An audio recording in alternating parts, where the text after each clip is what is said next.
Last time on Echo, this music is really calming, and I don't know if that's quite indicative of how the game is gonna go, but Echo can be an emotionally intense experience and may not be for everyone. Please put your mental well-being first and take this into consideration before downloading. And please take that into consideration before watching this series as well. I'd just rather this not be the place I die. Yeah. It's totally not going to be. Oh, so TJ's flamboyant. Well, that's fine. I like to revert expectations with my voices. Jace. That's such a stupid voice. He kinda looks like Jacksepticeye. I can try going for like a Markiplier kind of thing for Leo. Not that it's going to sound anything like Markiplier, but I can go for that. Hey, are they all in there? You're looking pretty happy there, Leo. Not like you've been for the past 3 years.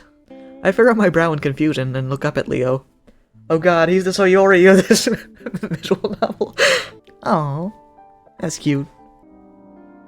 Oh god, it's the creepypasta reading music. I knew you'd come back. They always do. I hear muffled screams now, as if someone is yelling with their mouth closed. Monday. I think that's where we'll end it off for now. Top of the morning to you, ladies. My name is Carl. Hello, everybody. My name is Welcome. What? Now, back to the video. Hi. Welcome back to Echo. So, I finished editing part 1 of this a few days ago. It was fast, so luckily I think I can get these out on the schedule that I planned, maybe even faster, but I still wanted to play more of this, so I played this before that video was even out. Also, right after I recorded that video, I looked at some reviews just because I was curious, some spoiler-free ones, and it seems like the ideal route order might be the same one as what it is here in the gallery, which I accidentally went into in part 1. But yeah, you can see here it's got Carl, Leo, TJ, Flynn, and then Jenna. So it seems like that might be the ideal order to get all the routes done. It's also the same order that they were released. But, that being said, it seems like it's not really that important what order you go in. So, I'm probably just gonna go with in order of how interested I am in which character. So, like right now, I think the most interesting one to me, or the one I'm most curious about at least, is TJ. So I might start with him. And then it might be Leo, Carl, Flynn, and then Jenna. But that being said, I don't know what I'll pick until I'm at the choice. And even by that point, I don't think I'm gonna have a fully defined route order decided. I'm just gonna pick whoever I want each time I get to the choice. Also, one other thing I got from the spoiler-free reviews was that this game is reminding me even more of Higurashi, with the way the mystery apparently gets unveiled, or sort of gets unveiled, not quite fully. I mean, Higurashi had its answer arcs, I guess this game is its answer arc, but it also has like Echo Route 65 and arches that explain some of it, I guess. That isn't explained in this game itself, but that's not really the way that they are similar to each other. I guess it's sort of that it like doesn't like tell you all of the answers straight, but you can like extrapolate what's going on once you see the answers to your questions that are posed earlier on in the story. And one last thing I discovered here was that this lake menu here actually has 3 menus. It's not just a gallery, it's also this kind of sound test thing, where we've got Adastra, among others, Anime, Blackball, Final Chat, that's ominous, Rock! Hey, I'm trying to use the touchpad on my controller to navigate the menu, because I got my controller working on this, yeah! This game actually does support controller, but I had to turn PS4 Windows on to make it actually work with my PS4 controller. I tried the same thing with Glory Hounds too, because I started playing that in my own time.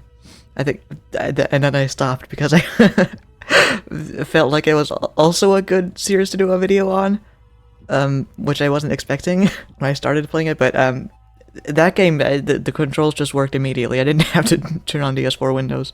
But yeah, anyway, there's also this calculator here. That is a chapter select, which also tells me that there's a lot that I'm missing still. Surprise, surprise, I'm missing a lot after part 1 is done in this very long game. And there's also these little short stories here at the bottom, Chase as the marker. But, anyway, let's get to the game again. And hopefully my voices will stay locked in this time, they won't fluctuate like they did in part 1. Yeeyah River feeds Emma Lake from the north. It's a farther drive than the lake itself, but it does have a few nice clearings along its edge. One of them has a few benches and a rusted to hell public grill that I'm sure no one has used in decades. This is the place that we go. As we're unloading Leo's van, I decide to get the B-roll of the lake right away. It won't have much of a presence in the packet, so I think I'm just gonna narrate over it later. The actual lake is only a few minutes walk from here. It's a bit difficult navigating around the sagebrush, and I know I'm gonna have to check for ticks later. Don't know what a sagebrush is, but oh, it's that plant. It's actually all one word, but still. By the time I reach the lake, my friends are pretty far behind me, hidden behind a few bends and hills. I'm getting uncomfortable with the idea of me holding this camera while I navigate this terrain. It probably would have been better if Leo had just parked the car next to the reservoir while I got out to film, but I guess even that still wasn't okay. There's a large square of paved ground next to the parking lot now, several benches, and a row of brand new grills. Several lamps have been erected around the area too. Leo was right about the town trying to turn the reservoir into a recreational spot. I can actually see a few jet boats skimming through the water, leaving long trails of white behind them. There's even what looks like a feline of some sort fishing in the shallows. It would explain why the motel is still in business. Lake Emma is fairly small, only about 12 miles long and 5 wide. I look around before climbing to the top of a nearby hill and get my shots. Even with a few people there, it's still pretty quiet, aside from the train horns, and it's kind of eerie. I wrap up and start to quickly make my way back. It's hard to explain why I'm getting freaked out in broad daylight with people around. Either it's because of what happened all those years ago, or I'm just psyching myself out. I'm glad to hear my friends' voices again as I get closer. Then again, it sounds like they're fighting. Been acting like a dick all day. Be glad I came here at all. Apparently it would have been better if you hadn't. Maybe I should just fucking leave then. Sounds a lot more serious than our usual squabbles, so I quicken my pace. They seem to quiet down a bit once they see me coming. TJ's off to the side, looking out over the river, occasionally throwing a rock into it. Carl sits in a lawn chair, one of 6 that have been set out in a semicircle. He has his chin on a fist as he lazily stares at me. Jenna and Leo both stand next to each other, looking at Flynn, who's got his back turned, rummaging through the cooler. Hey, what's wrong?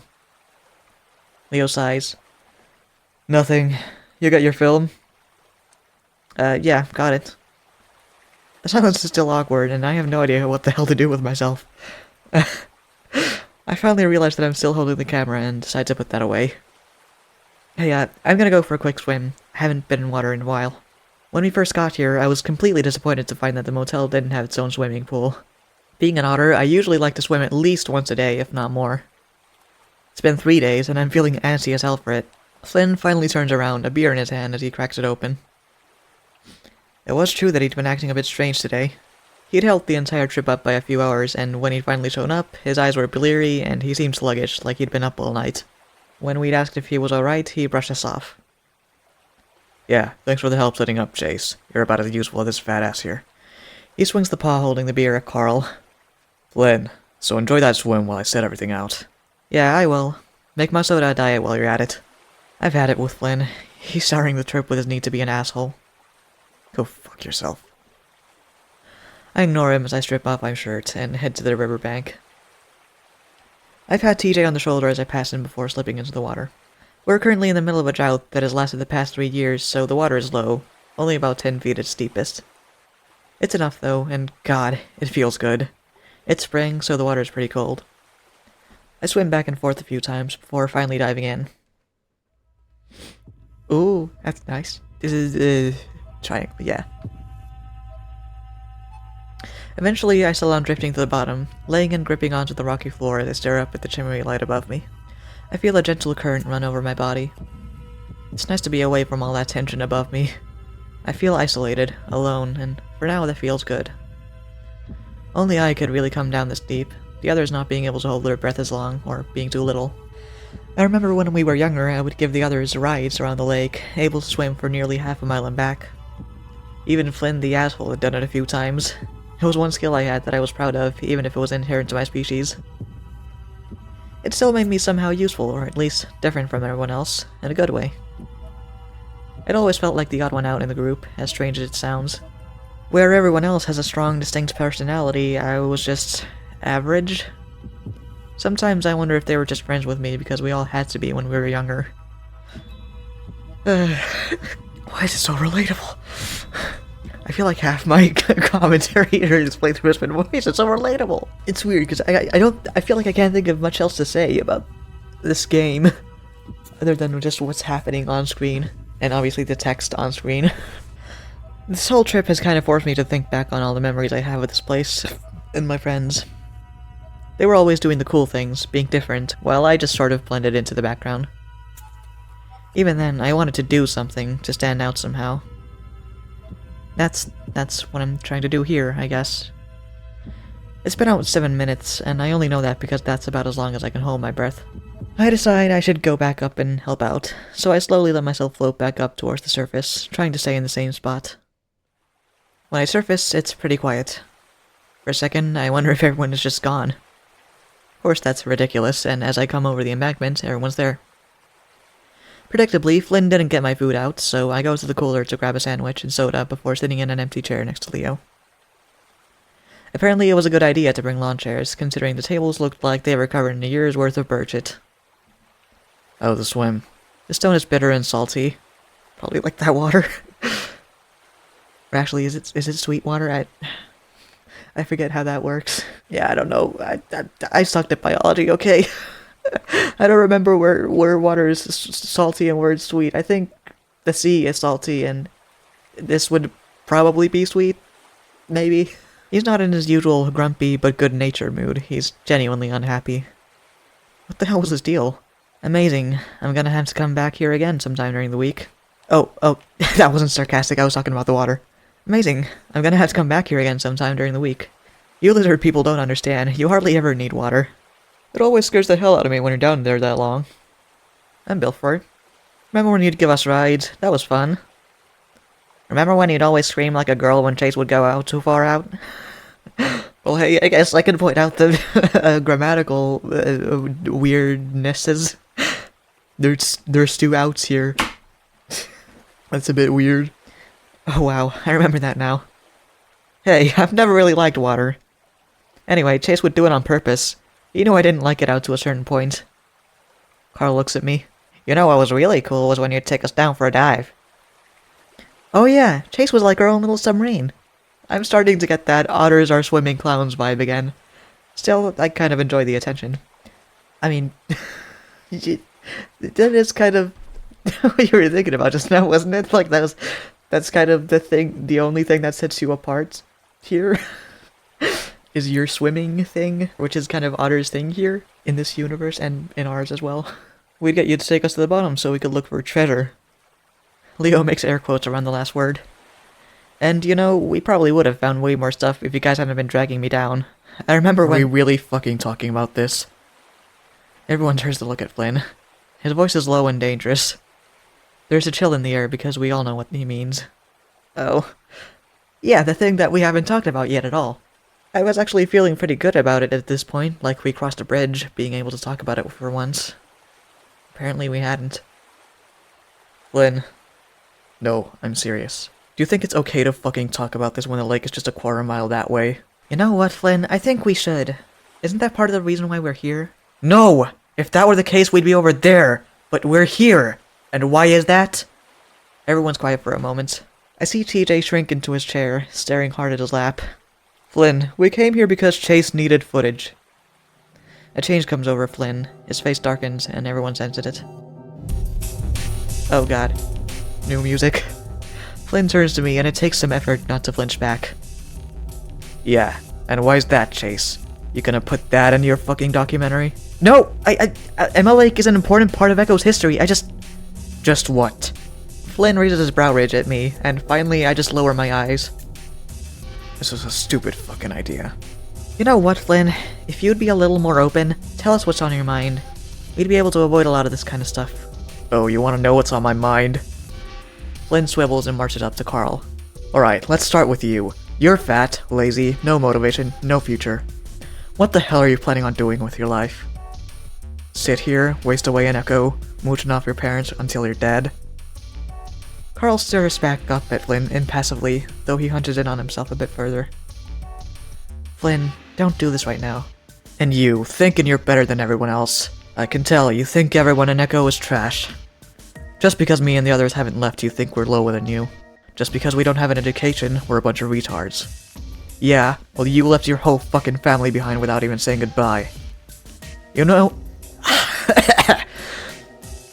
Oh my god. I can't even voice this guy. I'm getting nervous. You know what's even going on with them right now? What they're dealing with? Yeah, real fucking hero you are. You think Stop it, Flynn. Our unquestionable leader. We wouldn't have been friends without you, would we? That's why you brought us here, right? So we could all bond?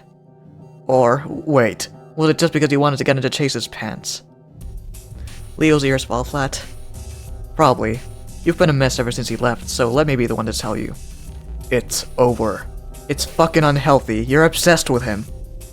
Slowly, his head turns to me, and I brace myself. And I can't imagine why. You, Chase, have the personality of a fucking rock. I wish you could see yourself. You just sit there like a creep, watching everyone, weighing everything that we say.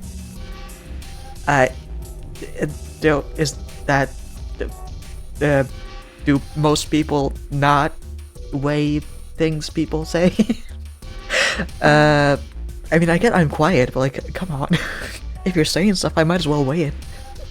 And don't think I haven't caught the way you stare at all of us, like we're all objects to be collected. Not really. See the dating scene, although it felt like one at some certain points because of what Jason was doing, but well, what, are you just planning to cycle through all of us for sex? Sure seems like it. Flynn stops, then exhales. Seems like it's over. I really hope it is. That proves futile though, as Flynn turns slowly on TJ. I had silently prayed that the Lynx would make a run for it, while Flynn had all his attention focused on us, but TJ looks apathetic. Like a statue, like there's no soul in him. Flynn pauses, though, as if he's at a loss for what to say. Finally, what happened, TJ? Flynn. Leo stands up, and from his posture, I can tell the wolf is ready to fight. Memories are starting to flow back. TJ, Flynn thinking he'd done something to... I stand up as well. Flynn may sound like a hard ass, but physically, Leo had him beat, easily. Flynn can obviously tell that he might have a fight on his hands though, and it's clear he doesn't want that. He drops his shoulders, seeming to shrink, as if invisible strings that had been holding him up were cut. He turns to us, then gestures at TJ. I just want the truth. Can we just put a stop to this today? Right now?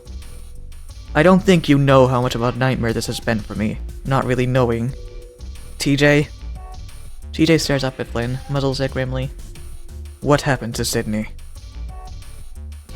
It's dead quiet. TJ stares at his lap, not moving. Come on, let's... Flynn holds up a hand towards me, still staring at TJ. Okay. So... Okay. So that's what happened here. Okay. I mean, makes sense. Those were the two big mysteries. Up until this point were Sydney and what happened here at the lake. Slowly, TJ looks up, his face still stoic, still made of stone. I already told you what happened. Bullshit! Flynn steps forward, but Leo's there to grab the back of Flynn's shirt and swing him around. I dodge out of the way as Flynn is flung back to land on his ass, kicking up a big cloud of dust. Shit. Flynn, I swear to God, if you start a fight here, I'll drop your stupid ass. Everyone except TJ is standing now, staring at Flynn. Flynn sits there, glaring up at Leo, obviously weighing his chances. He seems to come up short, though, as he spits to the side and stands up, brushing off his pants as he turns away. You're all okay with not knowing? Fuck all of you. He turns back around, hands in his pockets, a bitter look on his face. This whole thing was stupid, Leo. We're not even friends anymore. Flynn scuffs the ground before turning and walking towards the trail that goes back to Echo. God damn it, Flynn! Fuck off. Flynn keeps walking and it's pretty clear that he isn't coming back. I raise a paw and rub it over my eyes. What was he doing? He's a passionate guy that will sometimes just explode with all his insecurities before running away and hiding for a few days. He skewered us all like that before, that was classic Flynn. But he was especially mean. Dark. And the part with TJ, I vaguely remember Flynn having some sort of suspicion, but that had been a long time ago. Had he been sitting on that this whole time? I look to the left and see that TJ's gone. Carl's still sitting down, but now it looks like he's pulling out a joint. Leo's walking off down another trail, cursing while Jenna followed him. I stand there, next to my chair, undecided. Oh, so I guess this is the route split. Was it safe? Yeah. Okay. Well, like I said, I'm gonna decide now. Yeah, I think I'm just gonna find TJ. I'm really worried about TJ. He's a sensitive guy, and after a tongue lashing like that from someone like Flynn, I can't imagine what state he's in. I don't see him anywhere as I scan the area, but I do see some trees and bushes further up along the riverbank. Since there's really no other place to hide, I assume that's where he's at. Sure enough, I see him immediately. He's sitting down, knees drawn up with his arms folded on top of them. He's got his forehead resting on top of his arms, staring down at the sand between his legs. I stand there for a moment, wondering if it will just be better to leave him alone. After a few seconds, I finally decide to sit down next to him, cross-legged. Cross-legged. I think it's cross-legged, and not cross-legged. Oh, it's both, apparently. So I said absolutely nothing wrong, yay. His ears flick in my direction, and he turns his head to the left, away from me. I notice a few wet spots between his feet. Maybe he just wants to be left alone now. Yeah, I'm gonna... yeah, here. I'm gonna say nothing. I decide to let TJ talk when he's ready. In the meantime, I pick up a dry twig and start toying with it, snapping it in half, then slapping the other halves in half. I can see that his ears are still swiveled in my direction, probably wondering what the hell I'm doing. I think I'm getting on his nerves, because finally he talks. What do you want, Chase? I throw the pieces of the twig into the river. Just wondering where he went. You want to go back and eat? No. We sit there for a while longer as I watch the twig pieces float down the river. Finally... I can't believe you did that. In front of everyone. I'm not sure what to say, so I stay quiet. After a minute, TJ finally turns his head, looking into the river. The wind picks up, reflections from the river highlighting motes of dust that swirl up around us. His face fur is a bit mussed up, spiked up in a few places from being wet. It's an unusual sight to see his fur unkempt. I mean, what the heck? TJ, unable to curse, even though it would probably be the best thing for him. He adjusts his legs to sit cross-legged like me, and wipes his face again. Did you know what he was talking about? I take in a breath, unsure about how I should approach this. I think so? TJ's ears lower. Listen, no one else thinks anything happened. We were so little, especially you. I mean, I can't believe he's doing this. I trace a claw through the dirt, drawing some wavy patterns as I try to make sense of all this myself. I think it's just because he was such good friends with Sydney, and he just wants more than the truth. I look sideways at TJ. He's just sitting there, looking at the ground. And I guess you were the only one that saw him. Saw what happened. So he only has you to go after. I saw him drown. I don't say anything, but I feel myself cringe inwardly. Pretty soon tears are running down TJ's face, but he doesn't bother to wipe them away. He's not just sad, though. He's angry. I hear it in his voice as he goes on. I saw Sydney drown, and Flynn thinks he's the only one that hurts. He thinks that he's the only one that feels like he's in a nightmare. Well, maybe. His voice cracks and he looks away from me again, wiping at his face. Maybe I haven't told him everything, because I don't want him to have those images in his head. TJ takes a moment to steady his voice, working to get his breathing back to normal. I just wish I could go back to that day. TJ, there's nothing you could have done. I know my words are meaningless crap, and I hate myself for saying them. But I have to say something. Not one of us would have been able to do anything if we were there. You would have. Well, besides, I already know I couldn't have saved him on my own. That isn't what... TJ takes a moment to wipe his face again, and when he's done, he doesn't go on. He waited in silence for a long while after that, and I adjust myself so that I can lean back against a rock behind me. I pat the ground. Sit next to me, Tej. He's calmed down for the most part, and after a moment, he does crawl over to sit by me. I pick up a few pebbles and toss them into the river. Remember when we used to call it Seesaw River? Yeah. He leaves it at that, so I drop it. I rest my head back and close my eyes, only then realizing how tired I am. In some way, I can see why Flynn is so suspicious, or at least why he believes there's more to the story. There clearly is. But while I do want TJ to tell me more about what happened, I could never bring myself to ask him. I honestly feel that if I ever want to help him with his past, I should probably come to terms with it myself. I crinkle my brow, toying with the idea of going back. It's something I actively avoid thinking about. We all do. But like Jenna said, maybe talking about it, thinking about it, might actually help. I dig my fingers into the pebbles on either side of me. The images come in a quick flurry, like someone cycling through a viewmaster too fast. Right. The sky is getting cloudy, the air crisp. Autumn. TJ sitting in a daze, Jenna running back to town, Flynn pulling me into the water. Me grabbing onto the next scruff, pulling back to shore. Carl sitting on a rock, bawling. Leo starts trying to do compressions. And Sydney just stares. Sirens, the helicopter rotors, adults everywhere. I'm home. Mom's holding me. Dad puts on my favorite movie. I watch. But still, Sydney stares.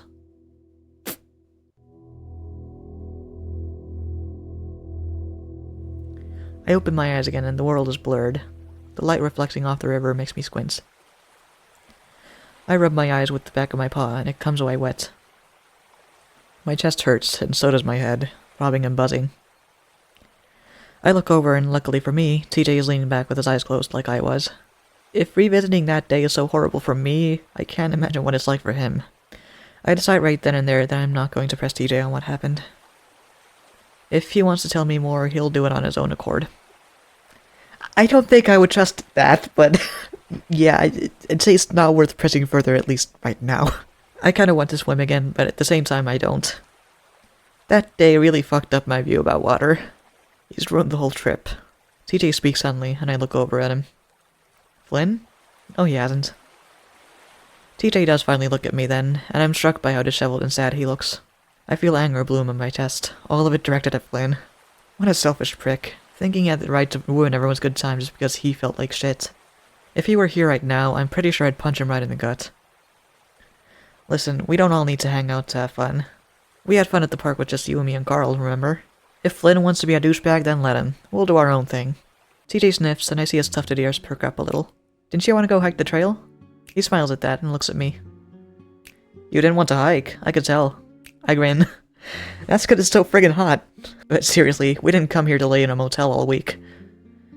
And we can bring water. Just dump it on yourself every half hour. That's how I manage, along with taking plenty of breaks. TJ leans back and spreads his legs out.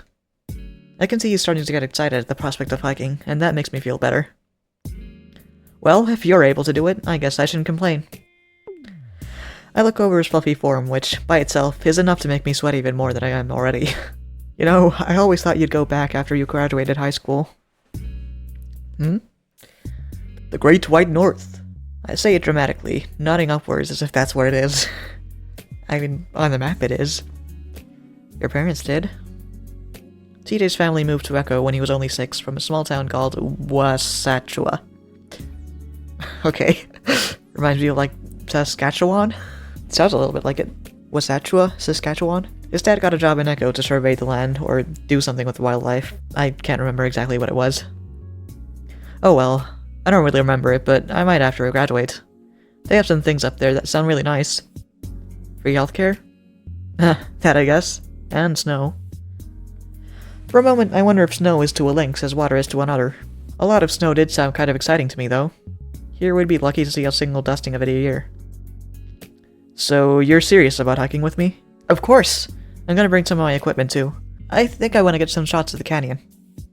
Okay. He waggles his furry feet back and forth, and I hide a grin at his enthusiasm. Alright, so we're going to have to get up around 6. Oh. I want to be able to make it to the canyon for lunch, where we can rest for an hour or two. Then, you can tell how excited TJ is by how much he talks.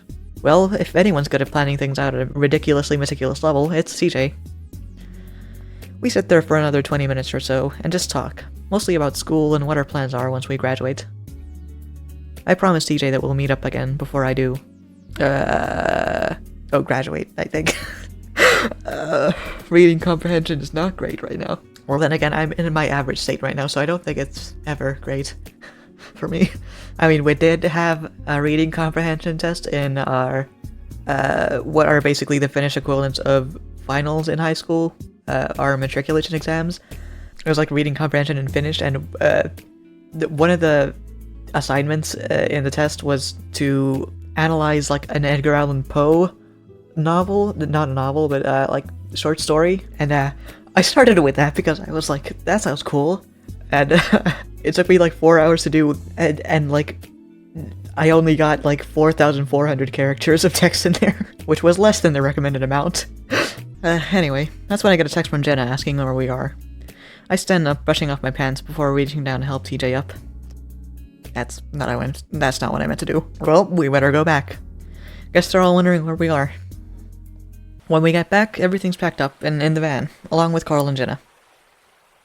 Leo's leaning against the van, waiting for us, his paws in his pockets. He looks at me, then over at TJ, obviously trying to gauge his mood. Everything good? Yeah. TJ answers before I can, and whether or not he actually is okay, he sounds happy enough. Well, alright then. We get in the van at that point, no one saying anything as we make the short drive back to the motel. As we get out, Leo tells us all that he's going to have a word with Flynn, and despite the spoiled afternoon, we still had stuff to do over the week. I'm not too convinced myself that that will happen. I am convinced that it's gonna be awkward as fuck if we do. Leo leaves for work at that point, though Carl does end up coming in with us to the motel room. The rest of the day is pretty uneventful. We watch a few movies, then go to the diner for dinner. Afterwards, we just sit in the room and talk, Carl filling us in on how things have been in the town over the past 3 years. It's not long before the conversation drifts back to Flynn and his outburst. I think he's just antsy because he's realizing how shitty it's been without you guys. Trust me, he's already kicking himself for it right now. Even if he is, it doesn't mean anything unless he apologizes. Aw, you know how he is, Jenna. He's sorry even if he won't say it. I don't care. He's going to have to realize that none of us have to put up with him anymore. Hey, why don't we all get some ice cream? I've been wanting to go to Ray's ever since we got here. It's hard to tell if TJ's just trying to change the subject or actually wants ice cream. Probably both. If you want to drive half an hour to Peyton, sure. What? Why? They moved there. It sucks. I haven't had the rocky road for a year now. Aww. Well, let's just stop by when we go to Peyton next. I assume we aren't staying in Neko for the rest of the trip. Ooh, Chase, can you take us? I just smile at him from my spot on the couch. Sure, why not? Yes, I love the cookie dough. What about you, Jenna? Jenna's busy looking at her phone. Oh, well, I've always enjoyed their butter almond. It's hard to find that flavor anywhere else. TJ looks at me and I open my mouth to answer. But for a moment, I draw a blank. The memories of Ray's hazy and blurred. My head is still buzzing. Oh, vanilla. I've been feeling pretty shitty ever since I'd had that talk with TJ by the river. I make a mental note to steal some of Jenna's aspirin before I go to bed. Well, Flynn was right about one of us at least. Carl? What's wrong with that? Everyone likes vanilla. I think not everyone likes vanilla. I think most people, it's like vanilla. But there are some people who really like it. Like me. And I guess that means I'm vanilla. I grin, even though Carl's comment hurts me more than it should. He's just joking after all. But I mean, who loves it, right? Personality of our rock. I think it's a good answer, especially if you put toppings on it. Yeah. Exactly. Because it's good to put toppings on, right? I'm not just a vanilla person. The buzzing picks up, and I feel about nope. I was looking away because there was a car coming on the road. The buzzing picks up, and I feel a dull pulse behind my eyes. The three of them continue to talk amongst themselves as I lean my head back against the couch. I close my eyes, trying to will away the pounding in my head. I open my eyes. The room is dark. Tina is in her bed, TJ is in his. Carl's wrapping a blanket on the floor. I lurch for my camera bag, then look around wide-eyed. I sit on the bed next to TJ and stare at the door. TJ stands at the edge of the lake, staring across the other side. He has one paw in his pocket, the other holding a beer. He takes a drink from it. TJ doesn't drink beer. He pulls the tab off the top, then flicks it towards the lake. It whizzes like a weed cutter, skipping across the water and picking up spray. Suddenly, his ears snap up, and he sees something I don't. He turns and starts to run. He's at a dead sprint when his leg snaps out from under him, and he falls to the rocks, beer splashing everywhere. A chain is pulled taut from the lake, connected to his ankle. I get up, wanting to help, but I can't. I look down, my wrist and ankle chained. Okay.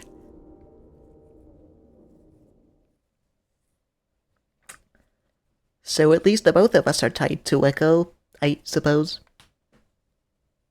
Tuesday. The sun is bright, and I'm pretty sure I can smell the fur searing on the top of my head. It's the end of March, so it's not nearly as bad as it can be, but being right under the sun like this. We've only been on the trail for about 10 minutes at this point, but I'm already regretting it. Chase? TJ, who is about 5 feet ahead of me, turns around.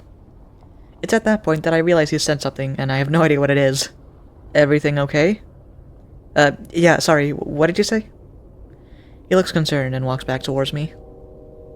Remember, if you have a headache, or feel sick to your stomach, or if you start feeling like you're not yourself, don't worry, I'm fine. I try to give him a smile to show it's true, but he's already in the process of unscrewing a bottle of water from his backpack. No, wait, you don't have... He dumps half of it over my head, and I hurriedly unshoulder my camera bag. Watch the equipment! Sorry, Chase, but you're not having a heat stroke on my watch. You know, I've studied otter physiology. You guys don't do well in dry, hot environments. He's pretty close to me, having to dump the bottle over my head.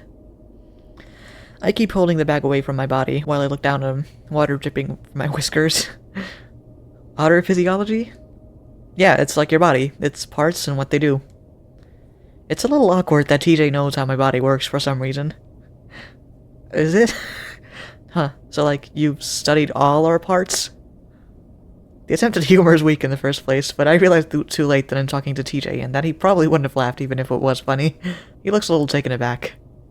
Oh, well, yeah, we all have different anatomies, so it's important to...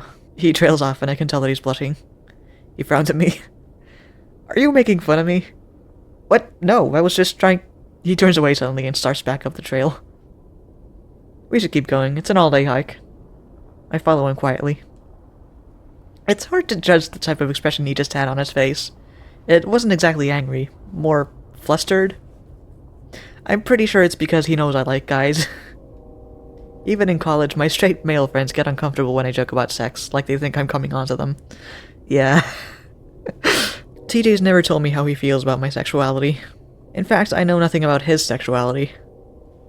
I think he dated one girl in high school, but that fell apart pretty quick. She had problems fitting in, so he befriended her. Obviously, she took it as him liking her, so she asked him out. TJ, of course, couldn't say no. He's always on a quest to make other people happy. Anyway, he definitely isn't homophobic. He seemed really happy for me when he found out I was going out with Leo, and he seemed really sad when he found out that we broke up. He doesn't exactly follow any particular Christian denomination that I know of. He hasn't even weighed in on the whole Jesus species debate. There's a debate about that? I guess that makes sense. I mean, there's a debate about his race here, so why not have a debate about his species in talking animal people world? From what I can gather, TJ just likes the spirituality of the whole thing. Once Leo told me that TJ is the type of Christian that Christians always say they are, but definitely aren't. I have to agree. 2 hours later, and I'm pretty sure I'm going to die. I'm practically stumbling after TJ. The link's 15 feet ahead of me. He doesn't even notice either, cheerfully marching along up the steep trail and over rocks as if they aren't even there. I do have to point out about the Christianity thing, though. Like, yeah, there are a lot of people who say they have, like, Christian values, but then they're, like, homophobic and just overall hateful, and it's like, that's not very Christian of you, is it? But I mean, there are also a lot of Christian people who do have actually Christian values, and they just generally aren't hateful, even if they might be in a way against, like, something that you do. And I mean, it's because everyone sins and everyone does something that someone is against. But yeah, I mean, I actually know a lot of people who are the kind of Christian that some people say that they are but aren't.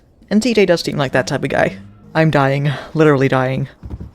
My foot slips and I faceplant. I lay there, waiting for TJ's god to take me. Chase! I hear some stumbling and TJ slides up next to my body, sending a cascade of gravel over my head. Oh my gosh, are you okay? I hear the telltale sound of an unscrewing bottle. I turn my head to the side. No. A gush of water hits me right in the face as I jerk up, sputtering and wiping at my eyes. For the love of God, TJ, stop it! Let's get you to some shade. He grabs me around the arms and starts dragging me towards the big boulder. Calm down, I can walk. Are you sure? Yes! TJ is looking incredibly worried right now, hovering over me as I make my way to sit against the boulder. Dude, I'm fine, I'm just tired. I don't know how you do it. TJ keeps watching me, and once I sit down, he kneels next to me, then runs his paw through the fur on my forehead, feeling it with his paw pads. You're a little warm. We should rest here a bit. He takes out another bottle of water. It's like he bought 50 of the damn things. I mean, that was probably a good idea. To bring 50. We should probably get your clothes wet. I put a paw on his shoulder. TJ, calm down, I'm fine. You sure? Because... TJ! He stops babbling and looks me in the eye, the water bottle in one paw, the cap in the other. What's up? He looks at me for a second, then breaks eye contact, slowly screwing the cap back on the bottle. Sorry, I just want to make sure you're okay. I'm the one that asked you to come. Relax, I'm just being a little dramatic. Alright, if you're sure.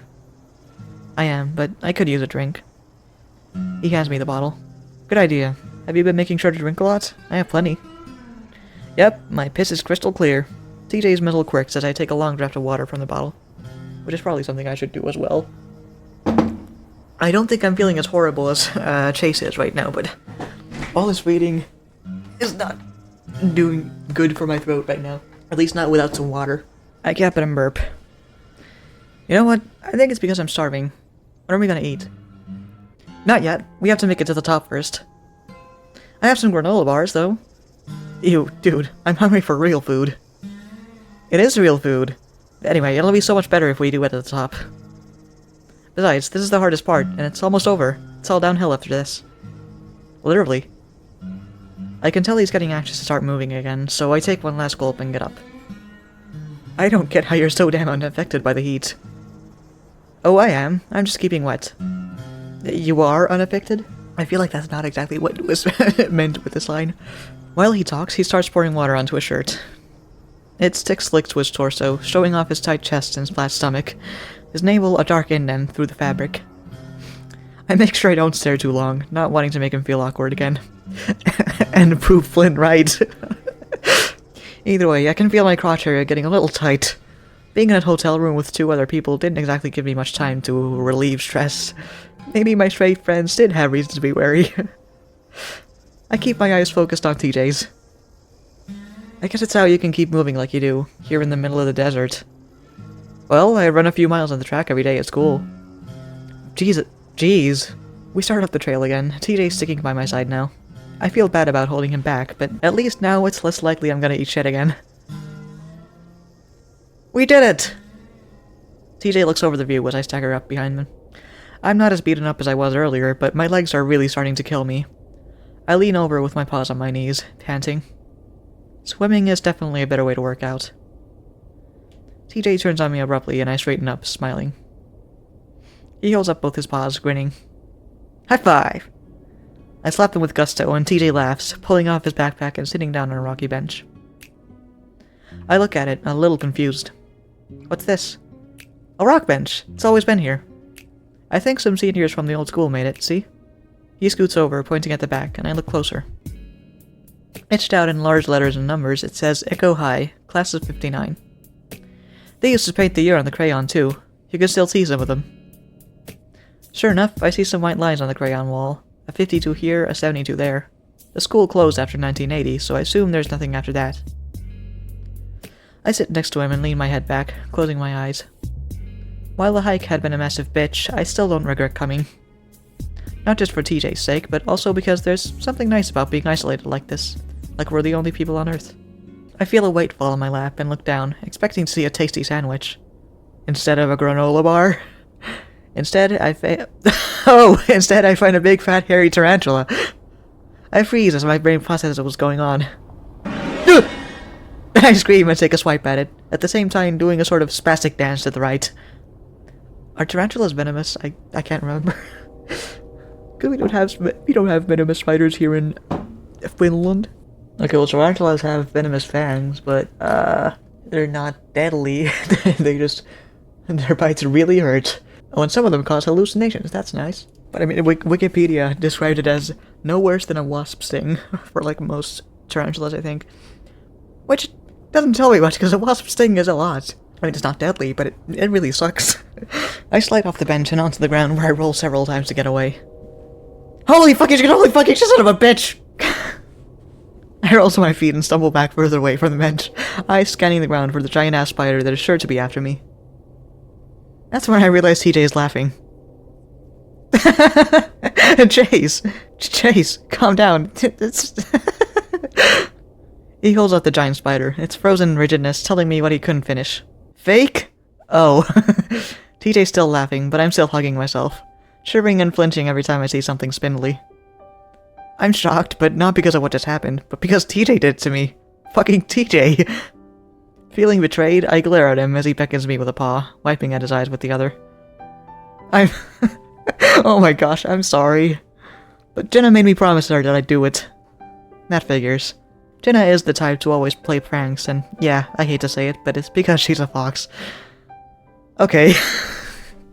Sure. I mean, I don't really know how speciesism works in this world, because different species do have their quirks here, as we've gotten to know. I rub my arms up and down with my paws, shivering again. I can't believe you! You know how much I hate spiders! One of my worst fears had always been that of a tarantula getting into my room. I used to regularly shake out the bedsheets when I found out that they lived around Echo. I'm sorry, I thought you might not even fall for it. You know the ones around here are blonde, right?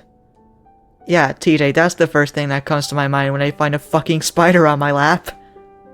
His ears do lower at that point, and he stops laughing, though I can tell he's trying not to smile. Listen, Chase, I'm sorry. Let's eat, I know you're hungry. My stomach is painfully hollow right now, so I slowly walk back to the bench. I try hard not to be such a spoilsport as I reach out to take my plastic wrap sandwich from TJ. He squirts some hand sanitizer from a little bottle on my paws first before he lets me. We share a bag of chips and eat quietly for a few minutes, just taking in the nature. Still, even out here, I'm able to hear the train horns, that I thought were like some ominous ambience when they first showed up. I feel bad about the silence, though, since I'm worried TJ will think that I'm mad at him. I mean, I'm annoyed, but he's just too damn innocent to actually be angry with.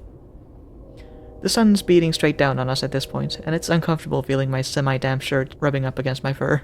Setting aside my food for a moment, I strip off my shirt, the wetness giving me a bit of trouble. As I do this, TJ stiffens up next to me. I look over at him, and right away it's pretty clear he's trying not to look at me. I wonder if TJ is just one of those guys that's embarrassed about showing any kind of fur. He's a never nude. He only ever took off his shirt to swim, and even then he always seemed embarrassed about it. At that moment, both our paws slide into the chip bag at the same time, and TJ jumps, pulling his paw away. I look over at him, quirking an eyebrow. Sorry. For what? Never mind. I watch him take out his phone and look over his messages. When he turns the screen off, he pauses. I realize he is looking at his reflection, adjusting the fur on his face, pawing at both sides until he seems satisfied. Again, this is something he did when he was much younger, back when he was obsessed with his cheek ruffs being perfectly even. I don't say anything though, and just keep eating, bouncing one of my knees up and down. It's damn awkward, and I can't figure out why. Usually it's really easy to talk to TJ, mostly because he had a lot of things to talk about. I mean, probably because I'm shirtless. I try to think of something to say. Remember when I made fun of you for the way you used to say sorry? TJ gives a bright, high-pitched laugh, and that makes me relaxed, feeling like I just broke the ice on a first date. Yeah, it's one of the first things he said to me. I was trying so hard to fit in, and you just put me on the spot in front of everyone. The scene plays out in my mind as TJ talks, the image of a 7-year-old lynx looking way too small for his puffy winter fur. He just backed into me while trying to catch a ball from my Leo and had turned around full of smiles. Sorry. I pointed and laughed. Don't you mean sorry? That mortified look, followed by what would become TJ's trademark, run back home crying. I must have practiced that word 100 times when I got back home. Oh right, because Canadians say it differently, right? They say sorry instead of sorry, I think. There's a little pang in my heart at the image of kid TJ saying sorry over and over again. I try to get it right. Well, I'm sorry for making fun of you for it. Why? It was so long ago. Besides, you were just assimilating me into the culture. Sort of. If it makes you feel better, Leo did get mad at me after he ran away. TJ's having trouble keeping his loudest rat turkey together. So, are you and him, doing alright? I think so. We had a good talk a few days ago. That's good. He gives up on holding the wrap together and instead just starts picking up the remnants from the plastic. Were you lonely after you left? I try not to act surprised that TJ's asking me these questions. Yeah, really lonely. Had a terrible first semester. What about now? Kind of. I guess I just haven't been able to find someone I connect with like I did Leo. Then again, the GSA at the university is practically dead, so who knows? Maybe after I graduate. We eat in silence for a while longer, and though it's less awkward, I'm still trying to figure out what brought TJ to ask me those questions. I crumple up the plastic and toss it in my backpack before getting up. Alright, now I gotta find a good view to get my shots. Shouldn't take long. Oh, there's a great view of the canyon just up the trail there. He gestures in that direction with a half-eaten wrap. I wave to let him know I heard, and I make my way up the trail. The town's namesake isn't much of a canyon. You probably wouldn't even realize it is one without being told. I sidlep as close to the edge as I'm willing, taking a look over the side. Feet press pebbles over the side. They clatter down the edge of the cliff. It's dizzying and I dig my toes into the rocks, feeling as if I'm going to tip over. Tears and rain mingle, finally letting go, going limp. Wind giving the final push. I back away. Impact instead of release. Pain. I feel the buzzing starting up in my head again, and I sigh as I bend over and reach into my camera bag. I almost wish I could stay here until sunset, since the canyon would be a great backdrop, but yeah, sure. Would be really nice to stay here with that nagging fear in the back of my mind constantly. But I definitely don't want to hike back in the middle of the night. It doesn't take long, and about 5 minutes later I've got all the footage I need. Hiking all this way definitely isn't worth it, but of course that's not the reason why I did it. You finished? TJ walks up behind me as I'm bending over to put my camera away. Yep. He hands me a water bottle, and I take it from him gratefully, pouring it over my head and chest, the fur flattening down over my body. TJ looks at my torso, his muzzle quirking at the corner a bit. You know, you kind of look like Jared Greaves. I raise an eyebrow at him. The survivalist from the Wilderness Channel? What, just because I'm out in the wilderness and shirtless? Well, you saying all otters look the same? No, I mean, not just because you're an otter. I mean, your bodies are... I mean... Again, TJ's got me questioning certain things about him. TJ, I'm kidding. Yeah, right, of course. He rubs his shoulder sheepishly as he slowly walks up to the edge next to me. Wow. He gets closer to the cliff, though he does it in a manner in which he spread out his legs and arms, bracing himself against the ground. He peers over the side, looking absolutely ridiculous. We're so high up! I smirk, sneaking up behind him. No, don't shove him! Maybe. I grin, then suddenly slap both of my paws on his shoulders. Ah! He fluffs out to twice his size almost instantly and flails around like a cartoon. Though I'm sure to keep my grip firmly on his shoulders, one of his windmilling paws catches me in the stomach. My laughing is cut off in a grunt, and I quickly pull him back before he can accidentally launch himself off the cliff. Jesus, TJ, calm down! His waving paws finally latch onto my fur, and before I know it, he's got his arms wrapped around my body. I stumble back, clinging to him as well. We stand like that for a few seconds, and I can't help but guiltily feel a little bit tight in the pants again. It doesn't last long though, and soon TJ lets go, and swats me in the chest with the back of his paw. Are you kidding me, Chase? How could you? I'd respond, but I'm busy trying to stop laughing. TJ wipes his paws on his pants. You got all your sweat on me. Hey, you didn't think I'd get you back after that tarantula prank? It wasn't real! I could have died! Calm down, you're safe now. I put a paw on his shoulders and pull him in close. He tenses up, but does relax after a few seconds. You're all wet and sweaty. You'll air dry. We stand there a while, not really ready to head back yet. That's when TJ lets out a sudden loud yell that almost makes me jump out of my fur. Yeah! I put both paws over my ears. That was probably peeking very bad. So you should have probably done that too. I should have warned you. Well, too late. TJ, what the frick? He frowns. Where's the echo? Huh? It's called Echo Canyon. Isn't it supposed to echo? Oh. Hey! I yell too, TJ lowering his ears a bit as we wait for the response. His ears perk. I think I heard it. Maybe we're just in the wrong area. But we're like right in front of it. TJ leans forward as if that will help, and cups his paws around his muzzle before yelling as loud as he can. Yeah! Yeah! This time I do hear a return. This is a good part to voice act while my window is open. All my neighbors hear me yelling. It's muffled, scratchy, ugly, but it's an echo, alright. TJ makes a face. Ugh, that sounded kinda creepy. Well, what did you expect?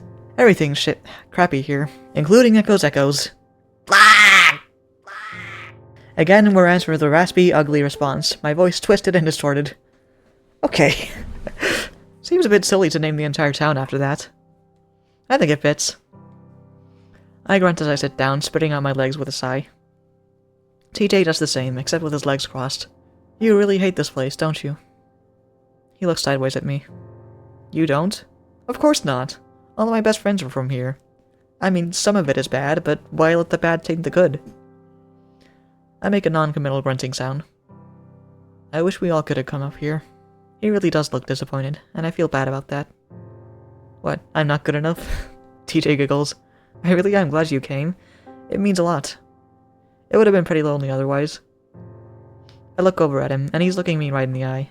His powder blue gaze is really pretty with the sunlight hitting it like that. He's smiling, and I smile back. Suddenly, his phone buzzes.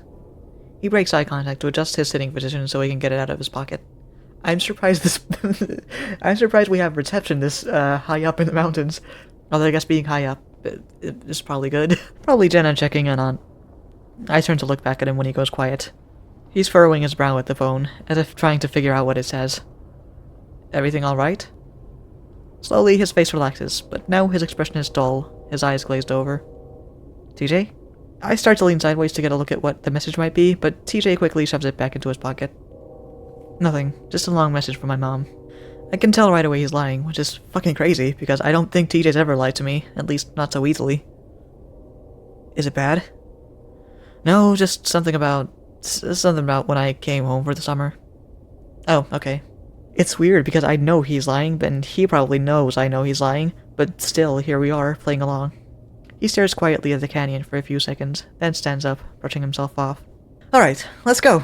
Cheerfulness in his voice is forced. It just sounds like he's about to cry. Like I said, it's all downhill from here. Literally. He turns away quickly and starts back down the trail, wiping his face. I hang back, wanting to give him time to get over whatever it is that's bothering him. I wonder if it's something to do with family, like a grandparent passing away or something. I'd feel too intrusive asking about it now, so I decide to put it off until tomorrow.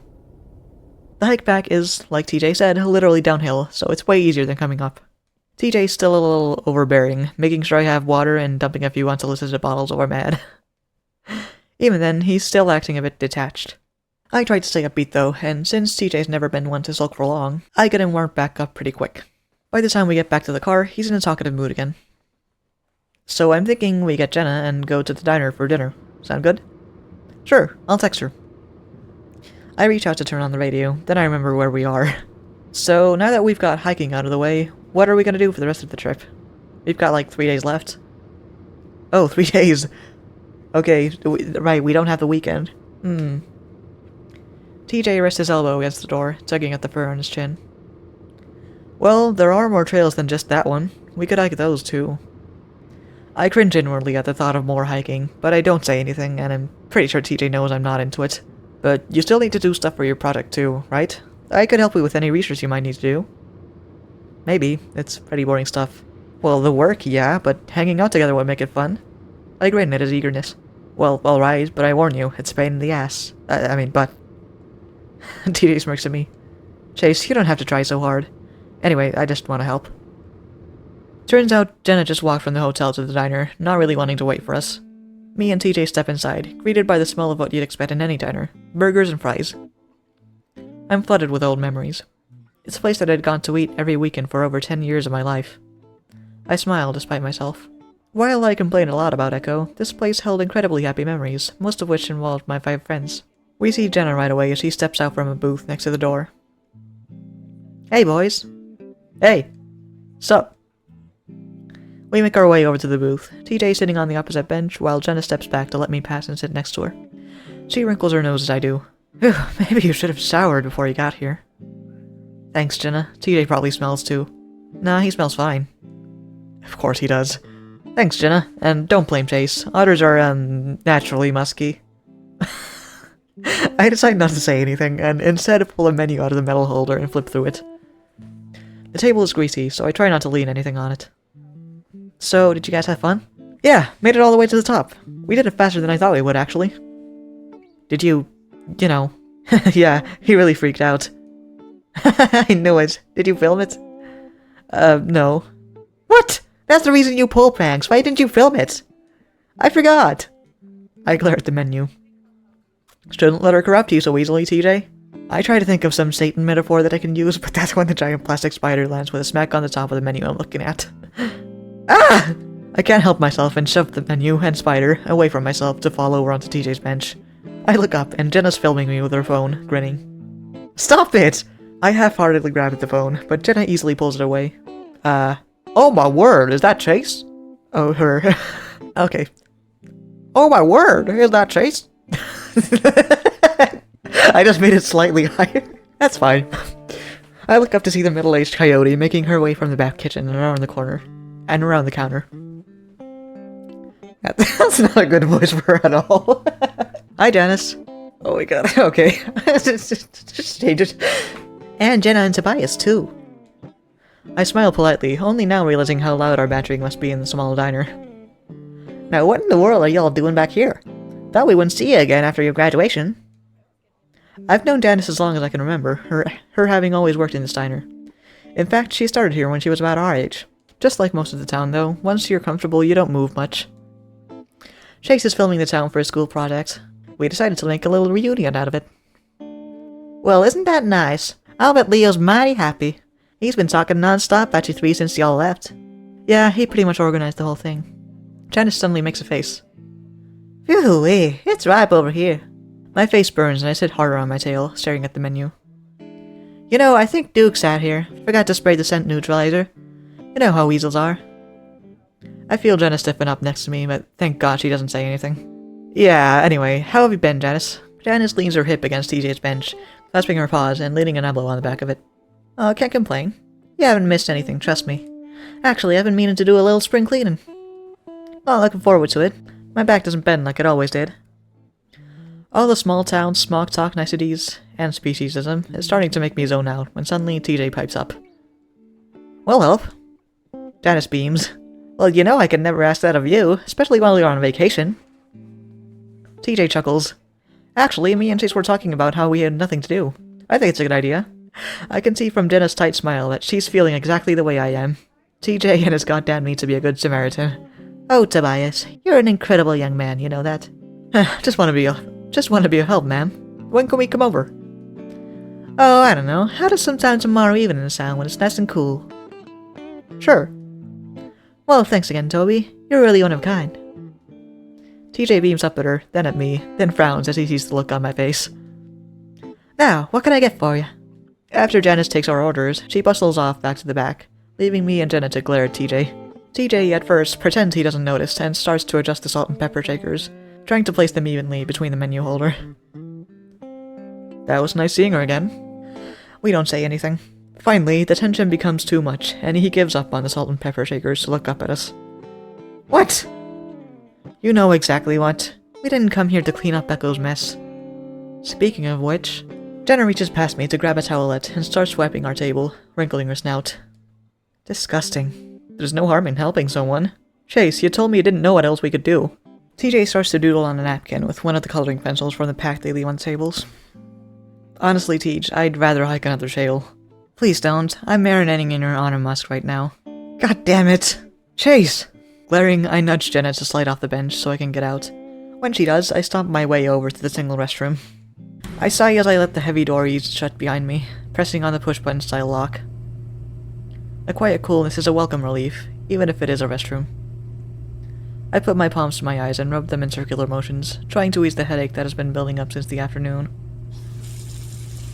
I stand in front of the sink and run my paws in the faucet for a while before bringing some water up to my face. It feels good, but the headache continues to pound. In fact, it feels like it's getting worse. I squint at the mirror, the light suddenly becoming too bright for my eyes. Is this a migraine? I've never had one before, have I?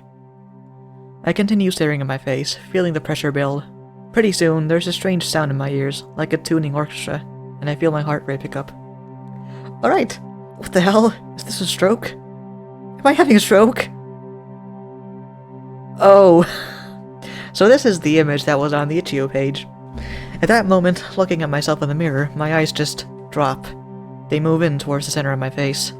At the same time, the sides of my muzzle curve up unbelievably high, giving me a ghastly smile, one that goes up and up past the top of my head. Fleetingly, I remember playing with my laptop's camera once, putting on some effects so that my face would distort in ridiculous ways. Ah, photo booth. So this is just that, but in real life. Cool! They have a really weird mirror here. It looks almost exactly like that. Then the earth gives way, falls out from under me, and my paws slap the sink as I hold onto it to stop from falling sideways into the wall. The fuck? Yeah, I was about to ask the same question. My voice squeaks as I try to find my footing. I shut my eyes to stop myself from throwing up, and slowly the roaring dies down, and I feel myself regain my balance. I crack my eyes open, and I see my face is back to normal, the light at a tolerable level again. I open my eyes the rest of the way and stare at myself, my reflection staring wide-eyed back. I'm breathing hard, my chest heaving, pupils dilated. Looking down at my knuckles, I see the skin is white through the fur. I slowly let go of the sink and look at my shaking paws. What the hell? My muzzle is dry and I swallow a few times. I'd take a drink, but I don't trust the dirty faucet. Yeah, I don't think I would trust the tap water in America. That water that I just drank is good though, because it's Finnish tap water, and everything in Finland is good. No, I mean, the water is generally drinkable here from the tap. In fact, I don't think I've ever had bottled water. Except like maybe 1 or 2 times in my life, and even then it was like carbonated water or something. I'm pretty sure. After a few moments, I'm able to calm down, realizing that I'm probably not dying. In fact, my head feels pretty clear at the moment. I'm pretty sure it was a migraine. Migraines can do that to people, right? I draw in a shaky breath again before grabbing a few paper towels from the dispenser. I mean, I guess. I guess I've never really had a migraine, so I wouldn't know. I run them lightly under the water, adding a few pumps of foamy soap as well. Mom has migraines all the time. I'll call her about it tomorrow. Able to keep my paw steady now, I run the soaped-up towel under my arms a few times. After a quick look to make sure the door is locked, I undo my belt and push down my pants and boxers to wear on my thighs. If I really want to take care of the musk smell, I'm gonna have to go down under. What? Oh. I thought you... For some reason I thought you were gonna go into the toilet or something. I was like, what? I run a few more paper towels under the faucet and soap dispenser. Just as I'm sliding the towel against my tail base, I hear a knock and the lever-styled handle rattle. I jump and look back, not really worried since I know it's locked. Because this place is a fucking piece of shit, I'm just in time to see the button lock pop out. The handle swings down and the door opens up enough for a lynx's head to poke through. There I am, pants down, a paper towel under my tail, looking like I'm wiping my ass while I moon my Christian best friend. I think we stay like that for at least 10 seconds before TJ blinks first. Oh my gosh, sorry! He squeaks it out so fast I barely hear it before he yanks it out, and the door closes with a snap. Fuck, fucking fuck, fuck! I snarl between my teeth as I scrub myself, then throw away the towel. I feel like I'm gonna cry. It's like the entire universe is conspiring against me right now. I sigh and wash my hands, realizing that the longer I delay going out there, the stupider I'm gonna look. Well, I don't know. If you smell okay, you're not gonna... I don't think it's gonna be that different. When I come back out, I see TJ stand up immediately, eyes straight ahead as we walk past each other, before he heads into the bathroom. Jenna stands up to let me back into the booth. Everything alright? Yep. As we sit back down, Jenna sips from a glass of water, then starts sucking on an ice cube. So I know TJ had fun, but did you? I drum my fingers on the table, still feeling a bit numb from embarrassment. Yeah, it was fine.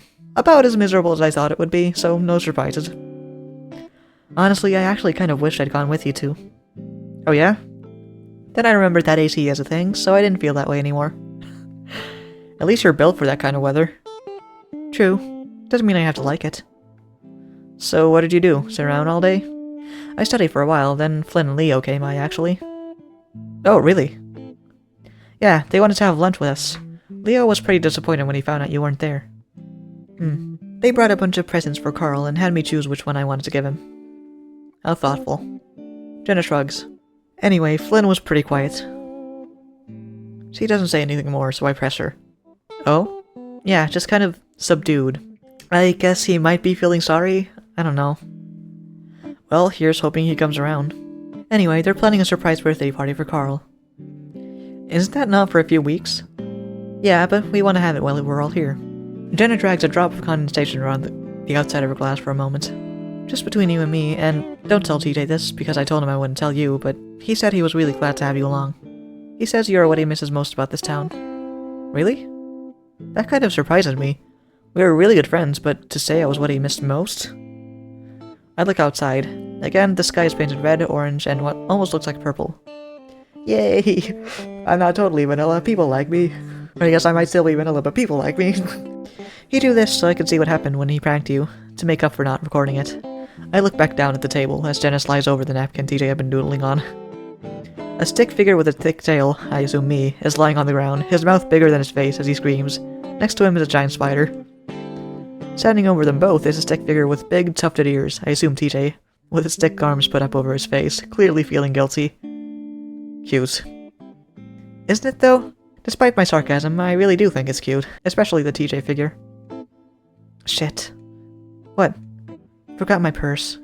She stands up. I'll be right back. Why? I'll pay for you. Don't worry about it. The motel's like 5 minutes away. You can pay me back. But she's already at the door. I sigh, watching her make her way down the road through the window. That's when TJ slides back onto his bench. I quickly look down, feeling my cheeks burn all over again. Sorry about that. Just wanted to watch up too. I don't know why, considering TJ looks kempt no matter what he does. I force myself to look up. Funny drawing. He looks at the napkin and gives a little laugh. Oh, she showed that to you? Wait, where'd you go? Forgot her purse. Oh. We sit in unbearably awkward silence for a while, before I finally sigh and lean my face against a paw, as I stare hard out the window. Okay, so I wasn't wiping my ass. You know, otters have glands. Chase. I look over at TJ and he's smiling. I know, I shouldn't have opened the door. You were just taking a while and we were wondering if you were alright. I look up but I see Janice making her way over, our food on a giant tray.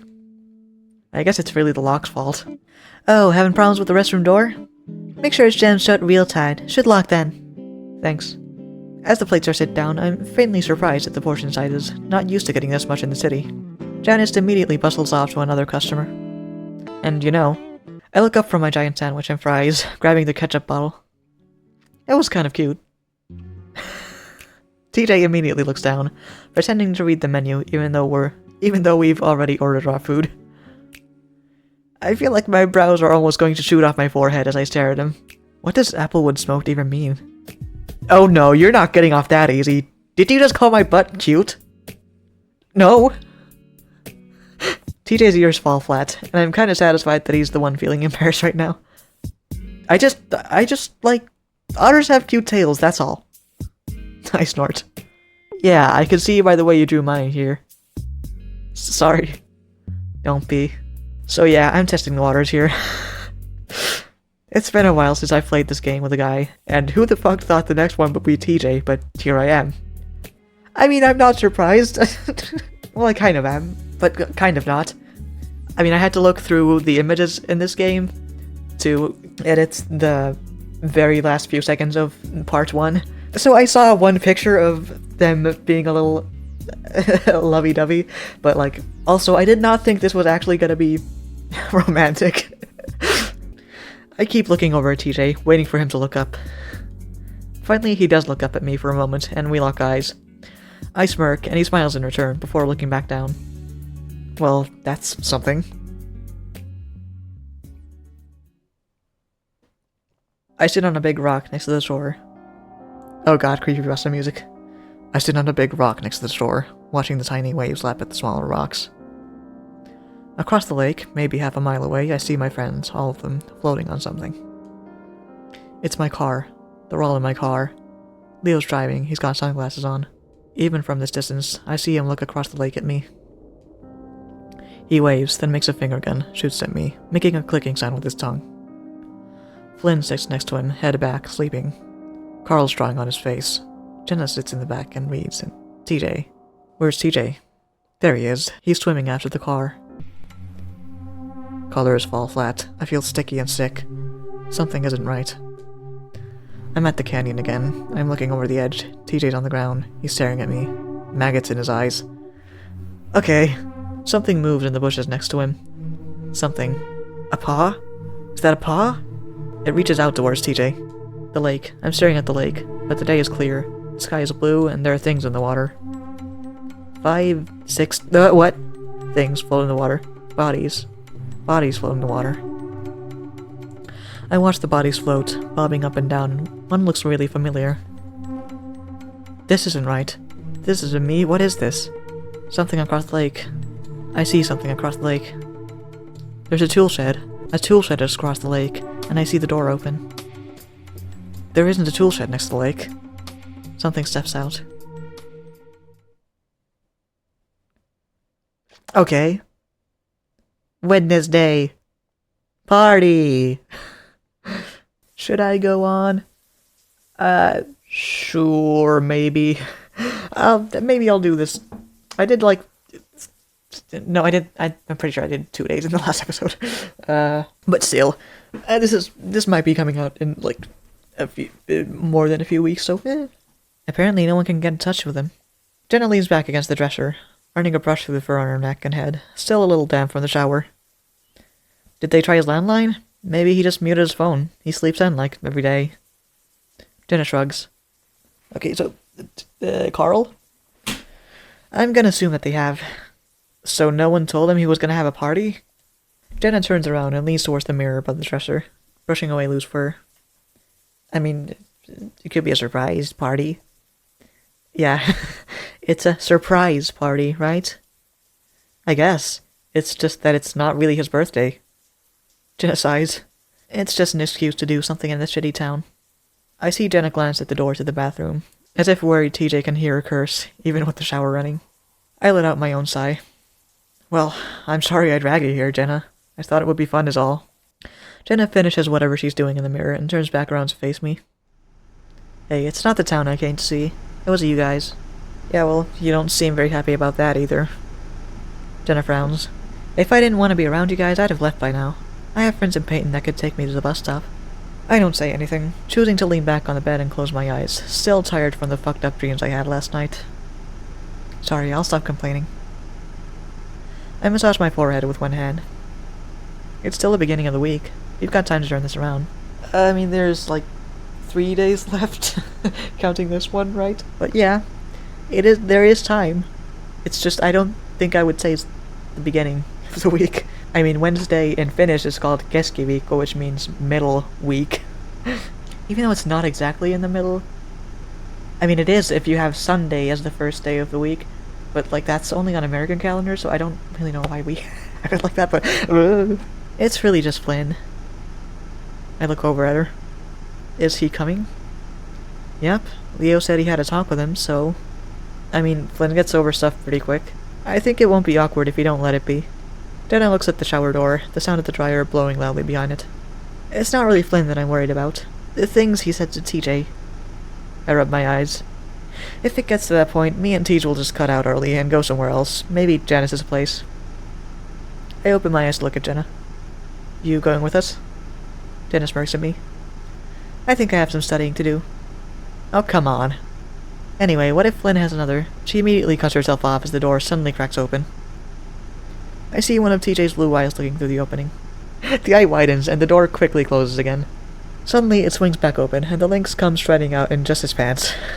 Excuse me, Jenna. Jenna moves over, and TJ reaches into one of the drawers to pull out a polo shirt. My shirt? He mumbles before turning back around and hurrying into the bathroom. I catch a glimpse of the insides of his ears, which are bright red. The door snaps shut again. We both stare at the door a while before Jenna speaks up again. If Flynn can keep his mouth shut until the end of the week, then we just might be able to get through this. I stare out the window as we roll down the dusty streets of Echo.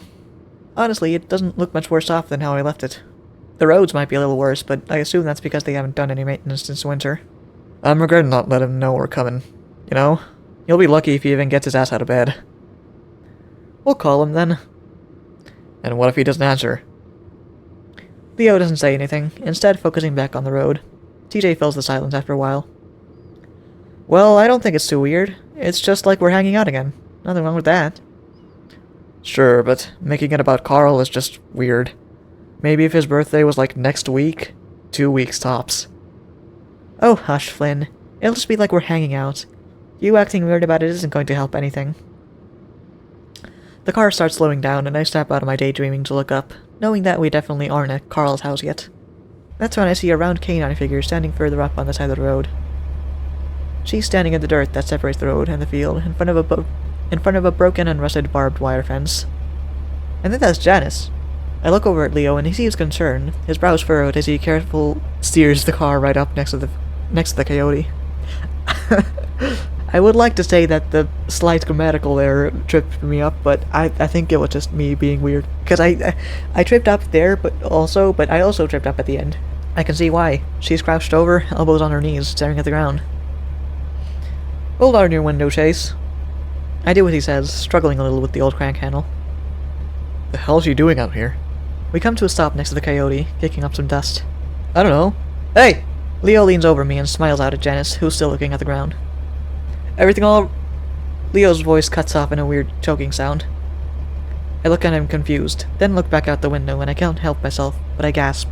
It was hard to tell from the angle and all the dust kicked up by the van, but now I can see that Janice has her pants down around her thighs.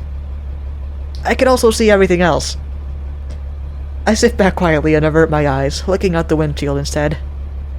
Okay. What the fuck?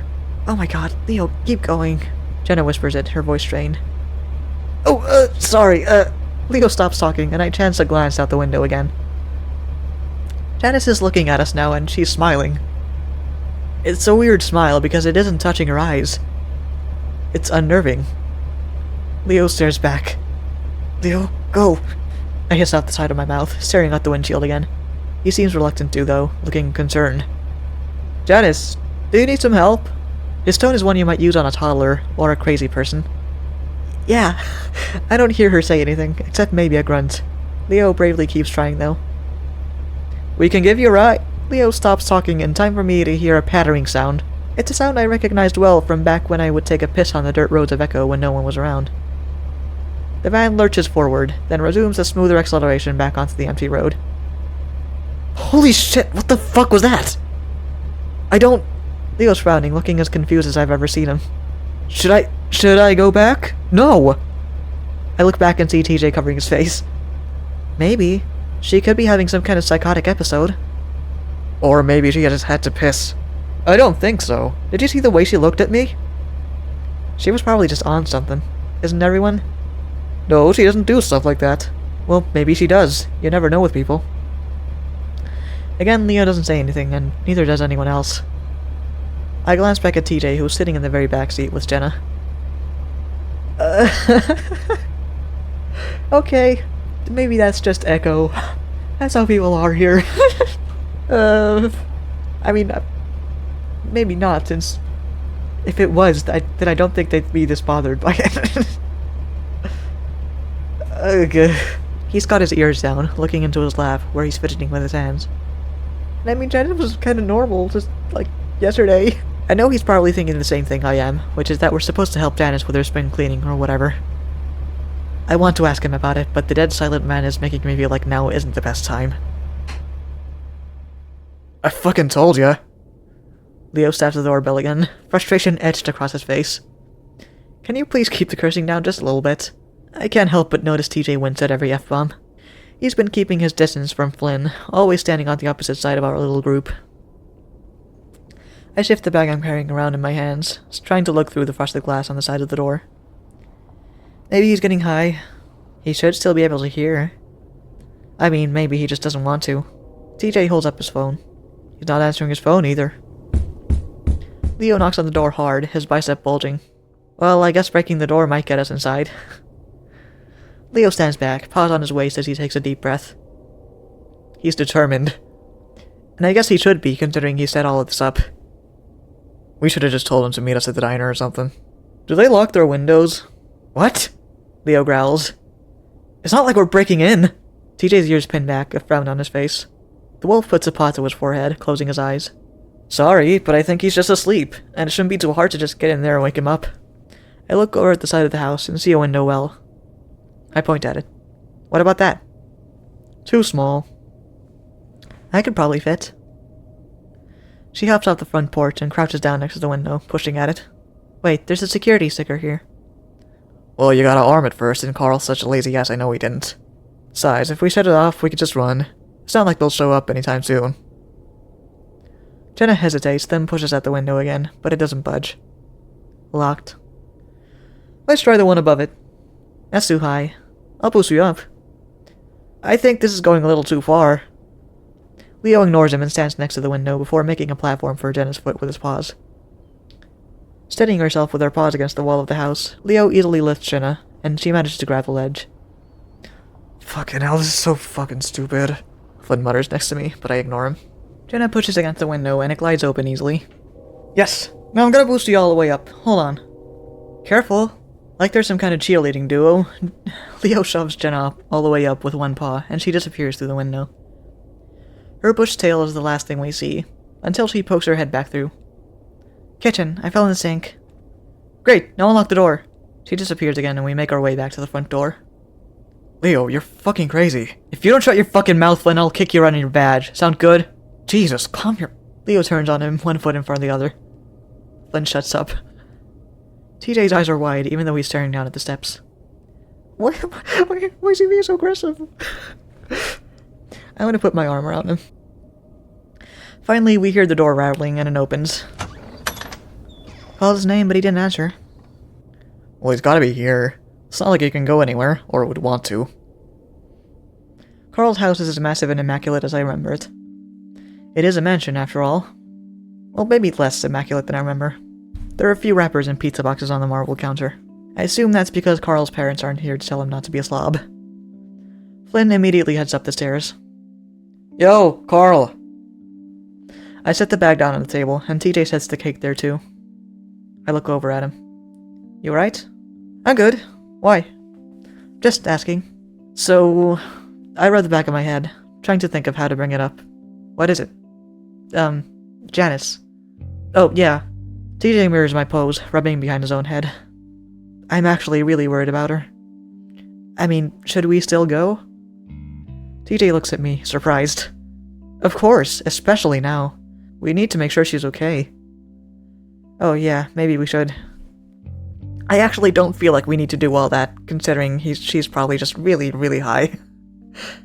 I was going to suggest that we could at least postpone the visit until tomorrow so she had time to come down. But TJ's shock at my suggestion has me holding my tongue for now. Chase, you check in the back. TJ, downstairs. Leo barks at us before hustling past toward the hallway. We both look at each other before I shrug and head for the back door.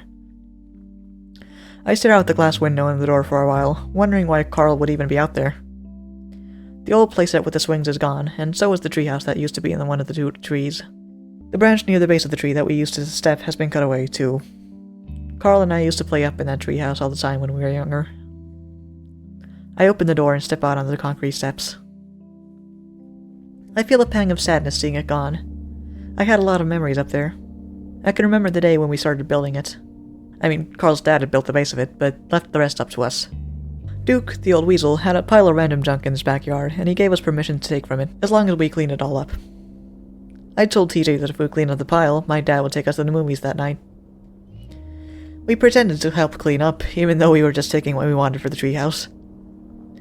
We hauled it away in a wagon, telling TJ that we were taking it to the corner for recycling or something, and that he should keep going. Of course, we didn't go back. I don't know why I thought we'd get away with that. Apparently, TJ was there for 3 more hours before Duke came out and found out what had happened. I was grounded for the longest that I'd ever been. I cringed and closed my eyes, face getting hot at the memory of being forced to apologize to TJ. Fucking asshole. I mumbled to myself. We were especially cruel to TJ those couple of years. It was probably because of the age difference. Me and Carl had been 10, TJ was 8. For some reason, 2 years feels like 2 decades when you're that old. Still, there isn't really an excuse for how shitty I was to him. Even after that happened, we never let him up into the treehouse. I was a real shitty kid, but I know TJ doesn't hold it against me. Yeah. Thankfully, it seems like I've changed, probably. Still, the idea of taking advantage of TJ's trusting nature is just so terrible. I sigh, giving the rest of the yard a cursory glance, even though I know Carl's not out here. I'm a little worried, but I'm sure there's some sort of explanation for where he's gone.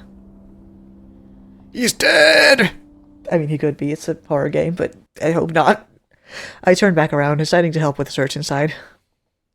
That's when I see a flash of a fat orange and grey tail disappearing down the downstairs steps. I blink. Jenna walks past.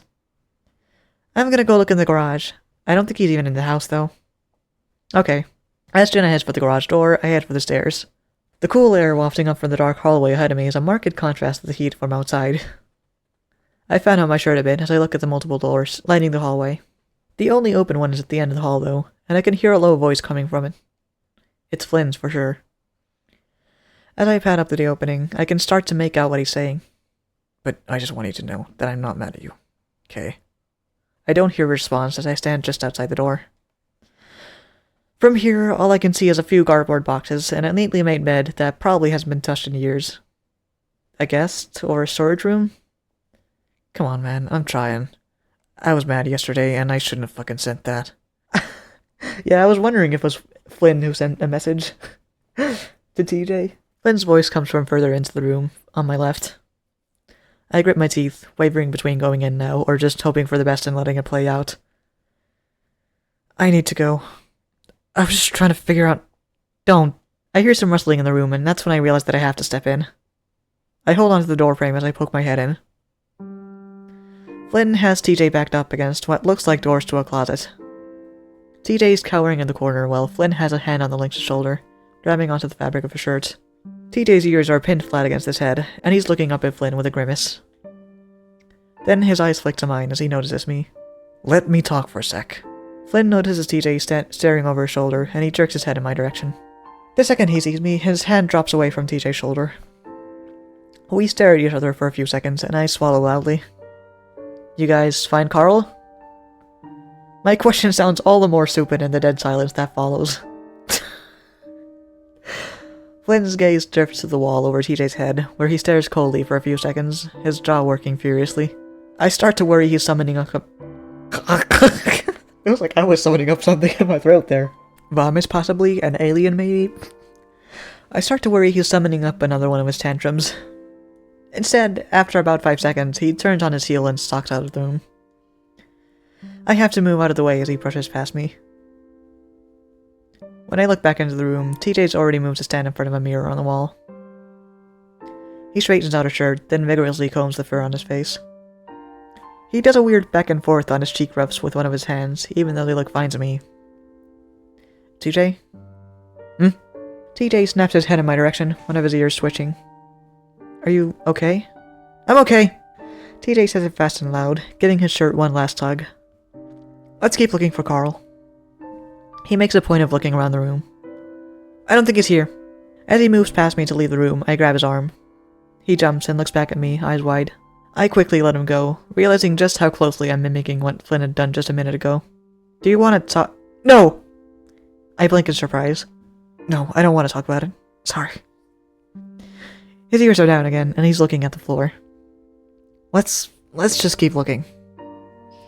He turns away again, but I feel like I should say something more. I want to make him feel better, get away from Flynn. Do you want to go for a walk or something? TJ turns back around to stare at me questioningly. I mean, to keep looking for Carl.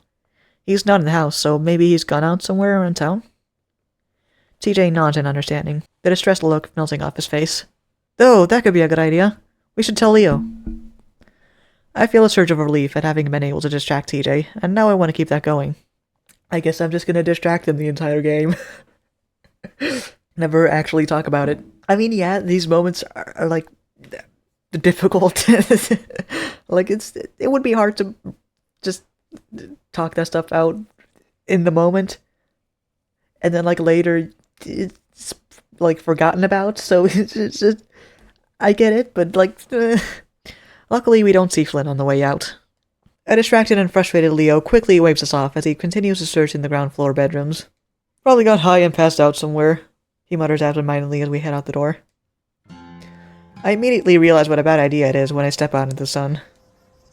TJ, on the other hand, brightens up the second we step out of the mansion. That at least makes me feel a little bit better. We walk in silence for the first few minutes, looking at the rolling hills and mountains, cactus, and sagebrush. It's one of those days where I'm not sure if the heat is worse coming from the sun above me or the baking black asphalt under my feet. How is school going for you? I blink out of my burning alive trance and try to focus on the question. Didn't we talk about school like for 20 minutes at some point? Whatever. Oh, it's okay, just kind of tedious, you know? At the same time, I get a pang of panic, realizing how much work still needs to be done on my project.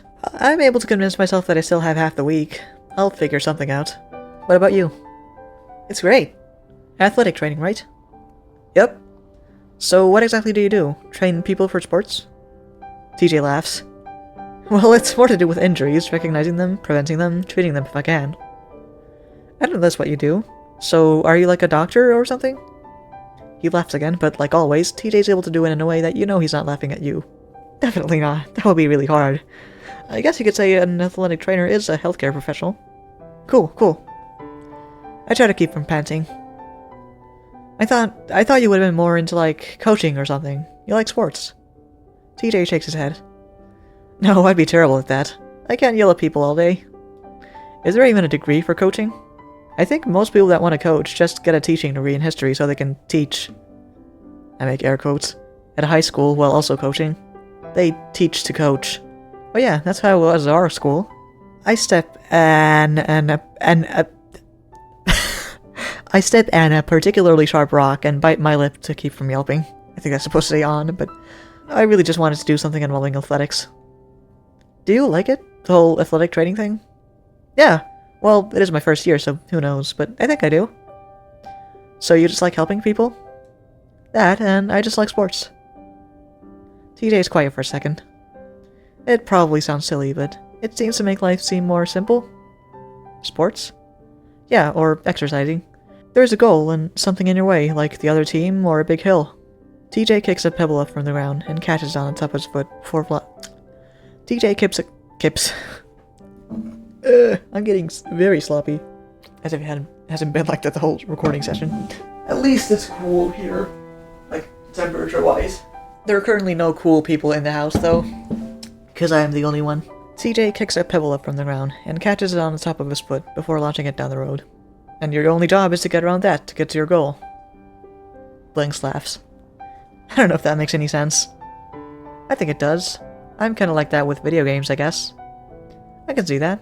I tried to kick a pebble up onto the top of my foot like TJ did, but I end up just kicking it off the side of the road. How do you do that? Oh, I just got lucky that time. Usually it doesn't work. I am on the soccer team, though. I think about how I didn't even bother trying out for my school swim team for otters. I already knew how mediocre I was. But I also just like being on the side of a field with all the cheering and lights. It's fun. As we continue down the road, we walk past the charred foundations of an old trailer. While the brush has mostly grown back, scorched earth and black sagebrush skeletons still remain. At that moment, my phone goes off and I pull it out, having to cup my hand over the top so I can see the screen on the bright sun. It's a text from Leo.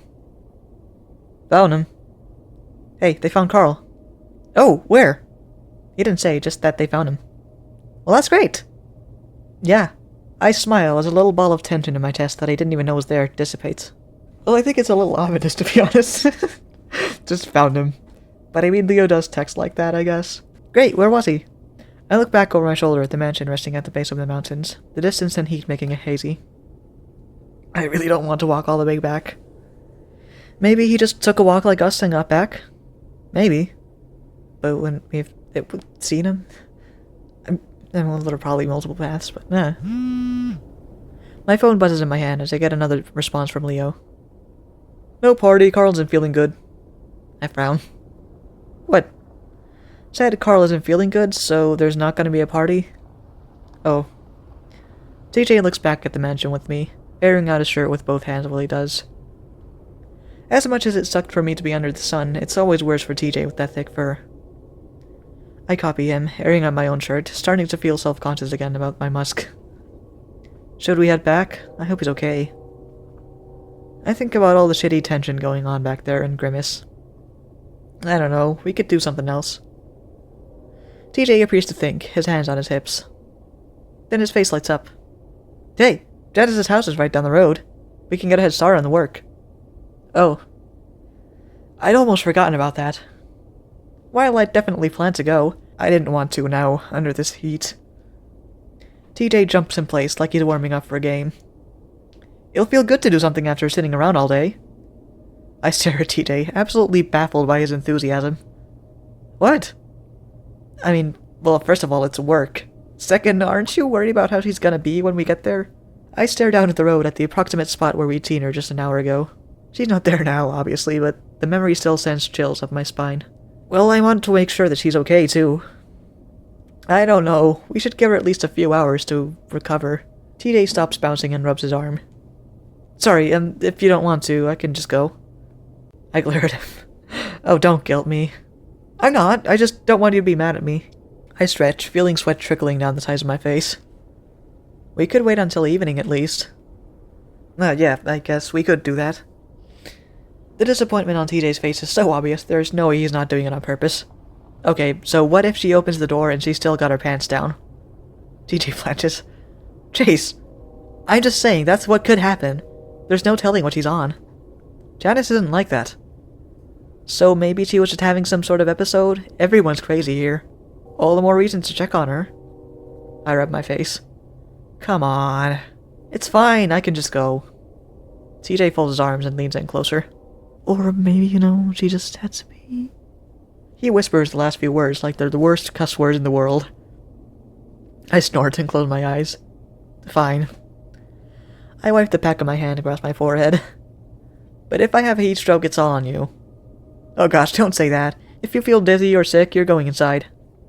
The thought of sitting inside with Janice while I cool down is almost as unbearable as the thought of manual labor. Still, TJ looks happy, which is worth it, I guess. Well, I gotta say, I didn't expect you two down here this early. We follow the old coyote around the side of the house, weaving through sagebrush and tumbleweeds. It's a bit hot right now, but if you're feeling up to it. Yeah, we just didn't have much else to do today. Janice, as far as I can tell, has been acting completely normal. I at least expected her to be embarrassed knowing what she'd done in front of us. Assuming she remembered it all. I'm fine with not ever bringing it up again, though, and I'm sure TJ feels the same way. Once we reach the back of Janice's house, I'm amazed to see a pile of tumbleweeds maybe 10 feet high against the house. The pile sticks out another 5 feet from the wall. Whoa! Janice puts her hands on her hips, looking at the mist. Whoa was right. Been a few years since I got around to doing this.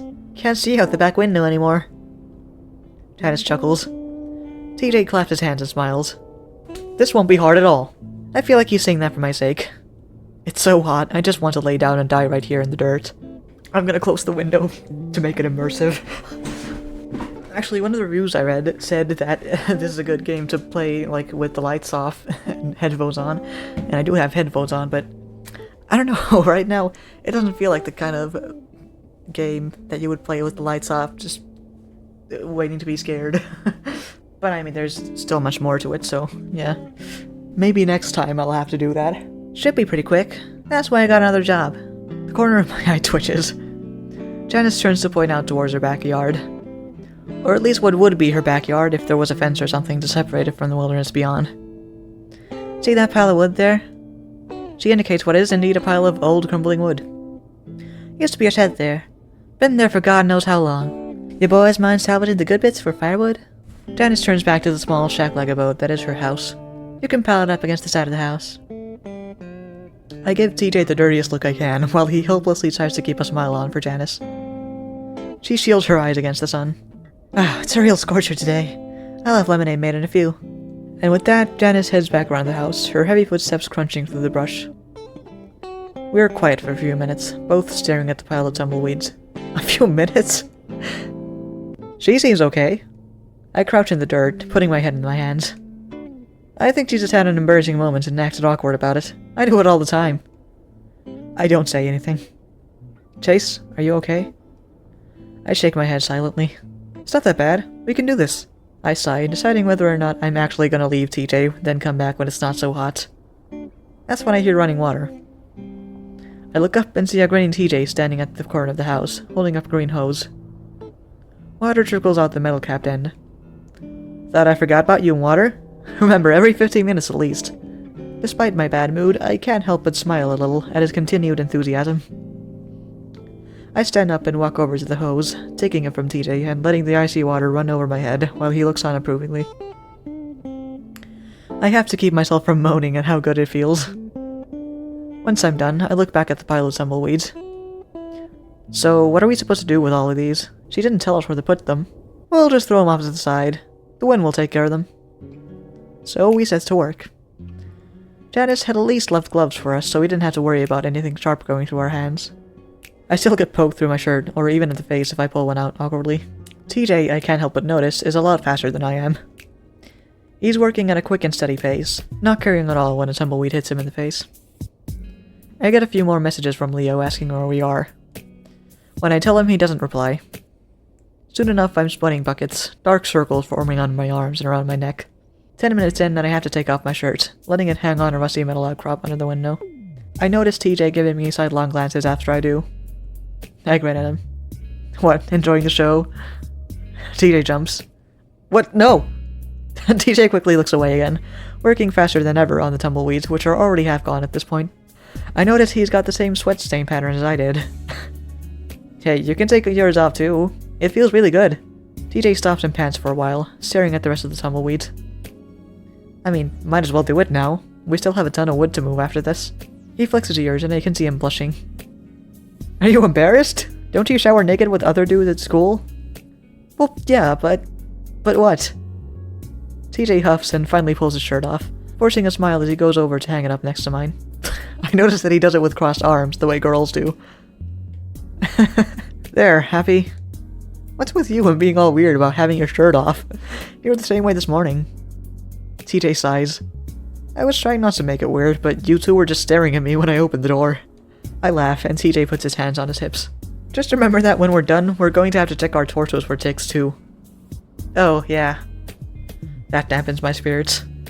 Man, this sucks. TJ pants quietly for a few seconds. It is a little hot. So you do admit this was a bad idea? No! I mean, maybe. But at least we'll have the evening to do something once we finish, right? He smiles at me hopefully. That does brighten my mood a little. Want to go to the diner? TJ smiles before bending over towards the tumbleweeds again. Yeah, sure. I was wanting to try Ah! I jump a foot into the air, almost falling into the tumbleweeds. Go, go, go! TJ's off like a bullet, running away from the pile in my direction. Confused, I jump out of his way, then follow him around the side of the house as I look at where he'd been standing. I don't see anything, but his reaction is enough to get the fur standing up on the back of my neck. TJ comes to a stop toward the front of the house. What the hell? What happened? I finally catch up to him, panting under the heat. TJ's gasping too, but probably more out of fear.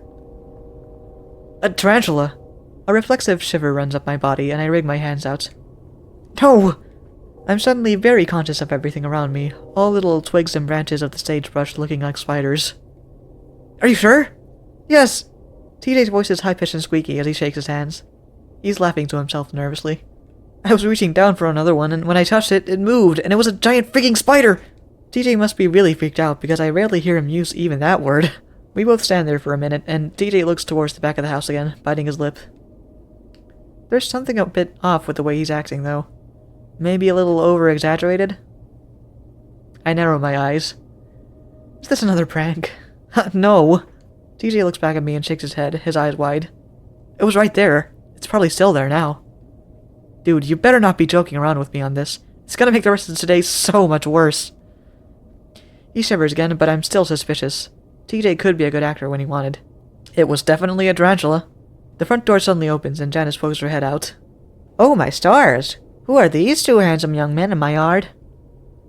The old coyote comes out, looking us up and down, especially TJ. The lynx notices and grips an arm with one of his hands, as if trying to cover up under her gaze. Man, what's with all the hollering? I frown at the old coyote's forwardness. I look at TJ, but he doesn't say anything. TJ says he saw a tarantula. Janice claps a paw to the side of her face. Well, I'll be darned. A blonde?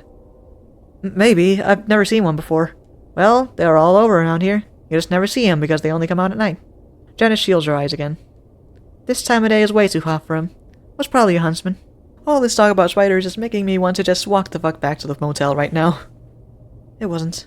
TJ mumbles next to me, but I don't think Janice hears him. Just wanted to let you two know that I made some lemonade, and I have some cookies in the oven too. TJ forces a smile onto his face. Oh, thank you, Janice. She grins at him.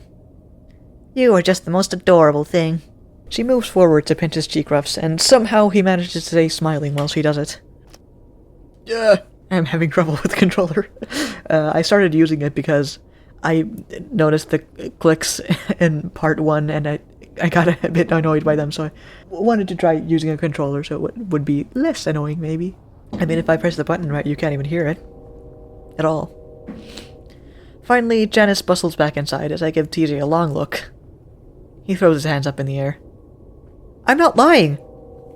I can see him turning red under his fur, so I leave it for now. We look around for a while, but can't find any trace of the spider. Getting back to work is difficult, and I keep jumping at the sight of anything long and spindly, which, when you're clearing out tumbleweeds, is everything. On top of that, I see several smaller spiders, and every time I do, I jump and run a few steps away before I try to shoo them off. TJ recovers a lot faster, though, and pretty soon he's tossing on tumbleweeds at the same pace he was earlier. This makes me even more suspicious. Anyway, it's not a bad sight. TJ's way more in shape than I am, the tight muscles in his back easily standing out and gliding under the fur. I catch myself staring several times, and I'm pretty sure he does too. Once we're almost finished, I have to straighten up, pushing my hands into my lower back to make a crack. Sore? A little bit. TJ tosses out one of the last tumbleweeds before walking up to my side. Does it always hurt? He puts a hand on my lower back and starts sliding it around. Not really. Just when I'm bending over and stuff. He's quiet for a moment, teasing through the fur on my back. I start to blush, but that's when he applies some pressure to a muscle.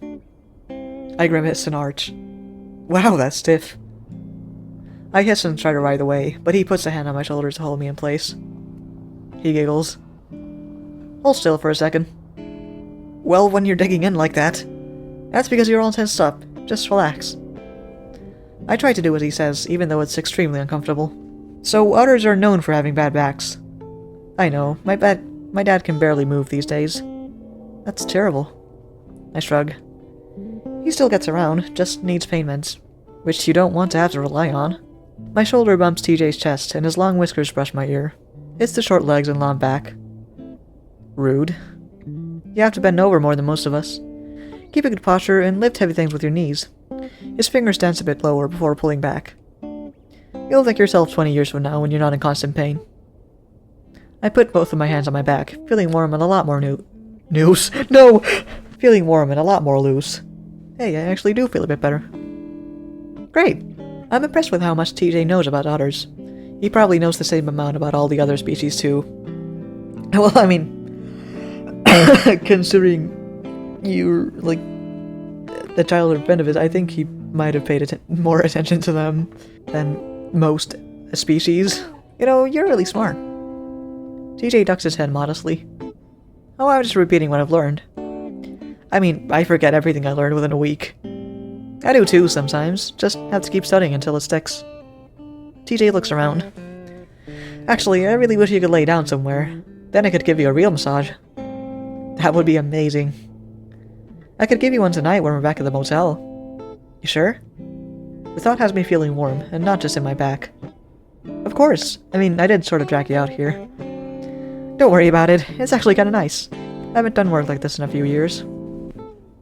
TJ smiles back at me. It is, isn't it? He leans back and stretches, and I have to force myself not to stare at his arching torso. I think that's it for the tumbleweeds, though. I look a little forlornly at the pile of boards. TJ follows my gaze and gives me a sympathetic smile. Remember, with the knees, TJ says brightly as he marches over to the pile. We find out pretty quickly that, while there aren't any tarantulas, the ruins of the shed are infested with spiders. Several of them black widows. Because those are actually dangerous compared to blondes, TJ goes in to ask Janice for bug spray. I go back to water myself again with the hose, letting the freezing water run down the side of my head and off my snout. Fucking spiders, fucking everywhere. I shiver again. I've been uptight ever since TJ had faked seeing that tarantula. You know, it's interesting looking at sentences like these without the parentheses. I've been uptight ever since TJ had seeing that tarantula. I stand back up, letting the water run down my back and front, sighing at how good it feels. I hear the front door open and shut, and the sound of TJ's footsteps coming around the house. Looking back down at still running hose in my hand, I smirk. TJ did start this little prank war, so I don't feel too bad for what I'm about to do. I press myself up against the side of the house, making sure there aren't any spiders first. Didn't he have, like, cookies in hand? Or something? Or did I misremember? I think I misremembered. No, it was bug spray. I'm stupid. Okay. I mean, it might be good. He's probably hot. Like, temperature-wise. The second I see the lynx's foot stick out from around the corner, I swing the hose up. My original intention had been to wet the front of his pants so that it looked like he'd piss himself. Unfortunately, he's too far away from the house, and instead he's left staring at me, while an arch of water falls short of him by a good 3 feet. He's holding stuff, but I don't take the time to see what it is before I press my thumb to the opening of the hose, and send a spray straight into TJ's face. TJ gasps like he just fell into ice water, and stumbles back, almost tripping. I laugh. Chase, what the heck? I finally cut the stream of water, revealing a furiously blinking and dripping lynx. In one hand is a broom, and in the other is a plate of what probably used to be cookies. Oh, he was holding cookies. Why did I know that? They look kind of mushy now. Oh crap. TJ drops the broom to examine his plate of cookies. He tips it to the side and lets a stream of murky, crumb-filled water slash out from the plate. They smell so good, too. I walk over and take the plate from him. Well, the ones on the top aren't so bad, just a little soggy. TJ wrinkles his nose. Just throw them onto the desert. I'd feel bad if Janice saw. I pick up a cookie and take a bite. It is a bit soggy on the surface, but it's warm and gooey on the center. Do I have cookies? That's definitely going to make the reading so much better, but I do have cookies. Yes! That's amazing! Why did this feel better for my throat than the water? Okay, well now that I got cookies, I'm gonna get some milk instead of water. Again, really good for my voice, I'm sure. It is actually good to take a break every now and then, though. Like to get cookies and milk. I've taken a lot of breaks this session, I think, but I've probably cut them all out because why would anyone care? But just so you know, I'm not doing this all in just one fell swoop. This whole 3-hour recording session. Oh my god, it's almost exactly 3 hours so far. 3 hours and 51 seconds. TJ looks at me in horror. Chase! What? This tastes freaking amazing! Quit being so uptight and take a bite. I take another. Stop! What if that's irrigation water? That makes me pause for a second, but I shrug. That's bottled water all the time when I stand in the lake. I wonder right after I say that if I shouldn't be mentioning the lake at all around TJ, but he just shakes his head, making his way around me. If you start throwing up tonight, then we'll know why. But I'll have you take care of me, Doctor. I don't know much about actually being sick. He watches me anxiously as I take another bite. Still, it really is good. I point at the broom in the dirt. What's with the broom? TJ bends down to pick it up. Janice didn't have any bug spray, so she said to brush off the boards with this. I groan. I was thinking you could do the brushing and I'll do the lifting since your back is sore. I groan. Don't worry, Jenna says if we get bit to let her know so she can take us to the hospital. I groan. Oh, comforting. Yeah, listen, I'm sorry about all this. I didn't know it was gonna be so tough on you. I swallow guiltily. I'm mostly joking. It's really just how spidery it is that's the worst part. I'll buy at the diner when we're finished, okay? I smile at him. I'm not hurting for money at all, but I know it'll make TJ feel better if I let him. Alright, that's a deal. It's afternoon at this point, the sun low enough that Janice's house is casting a shadow across the backyard. Of course, that shadow is a good few feet away from where we're working. I set to work trying to sweep away spiders, their egg sacs, and all kinds of other bugs, while TJ grabs the big boards and drags them across the yard. I'm pretty bad at it, trying not to yell while I jerk the end of the broom back and forth like an idiot.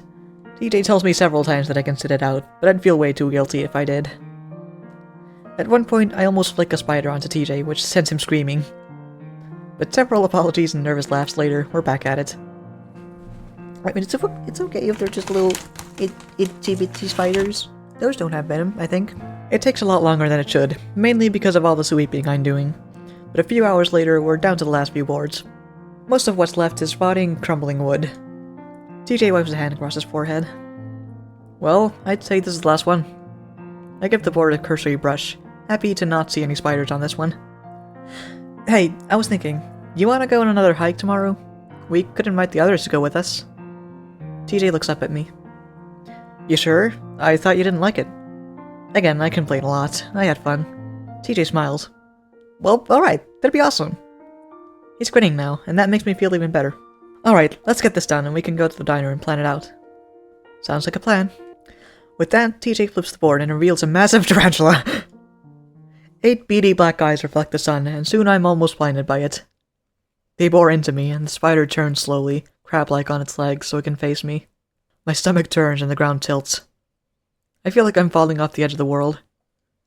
I grab for something, anything, but all there is air around me, and I fall into the darkness. Just count when the shoulders are down, alright?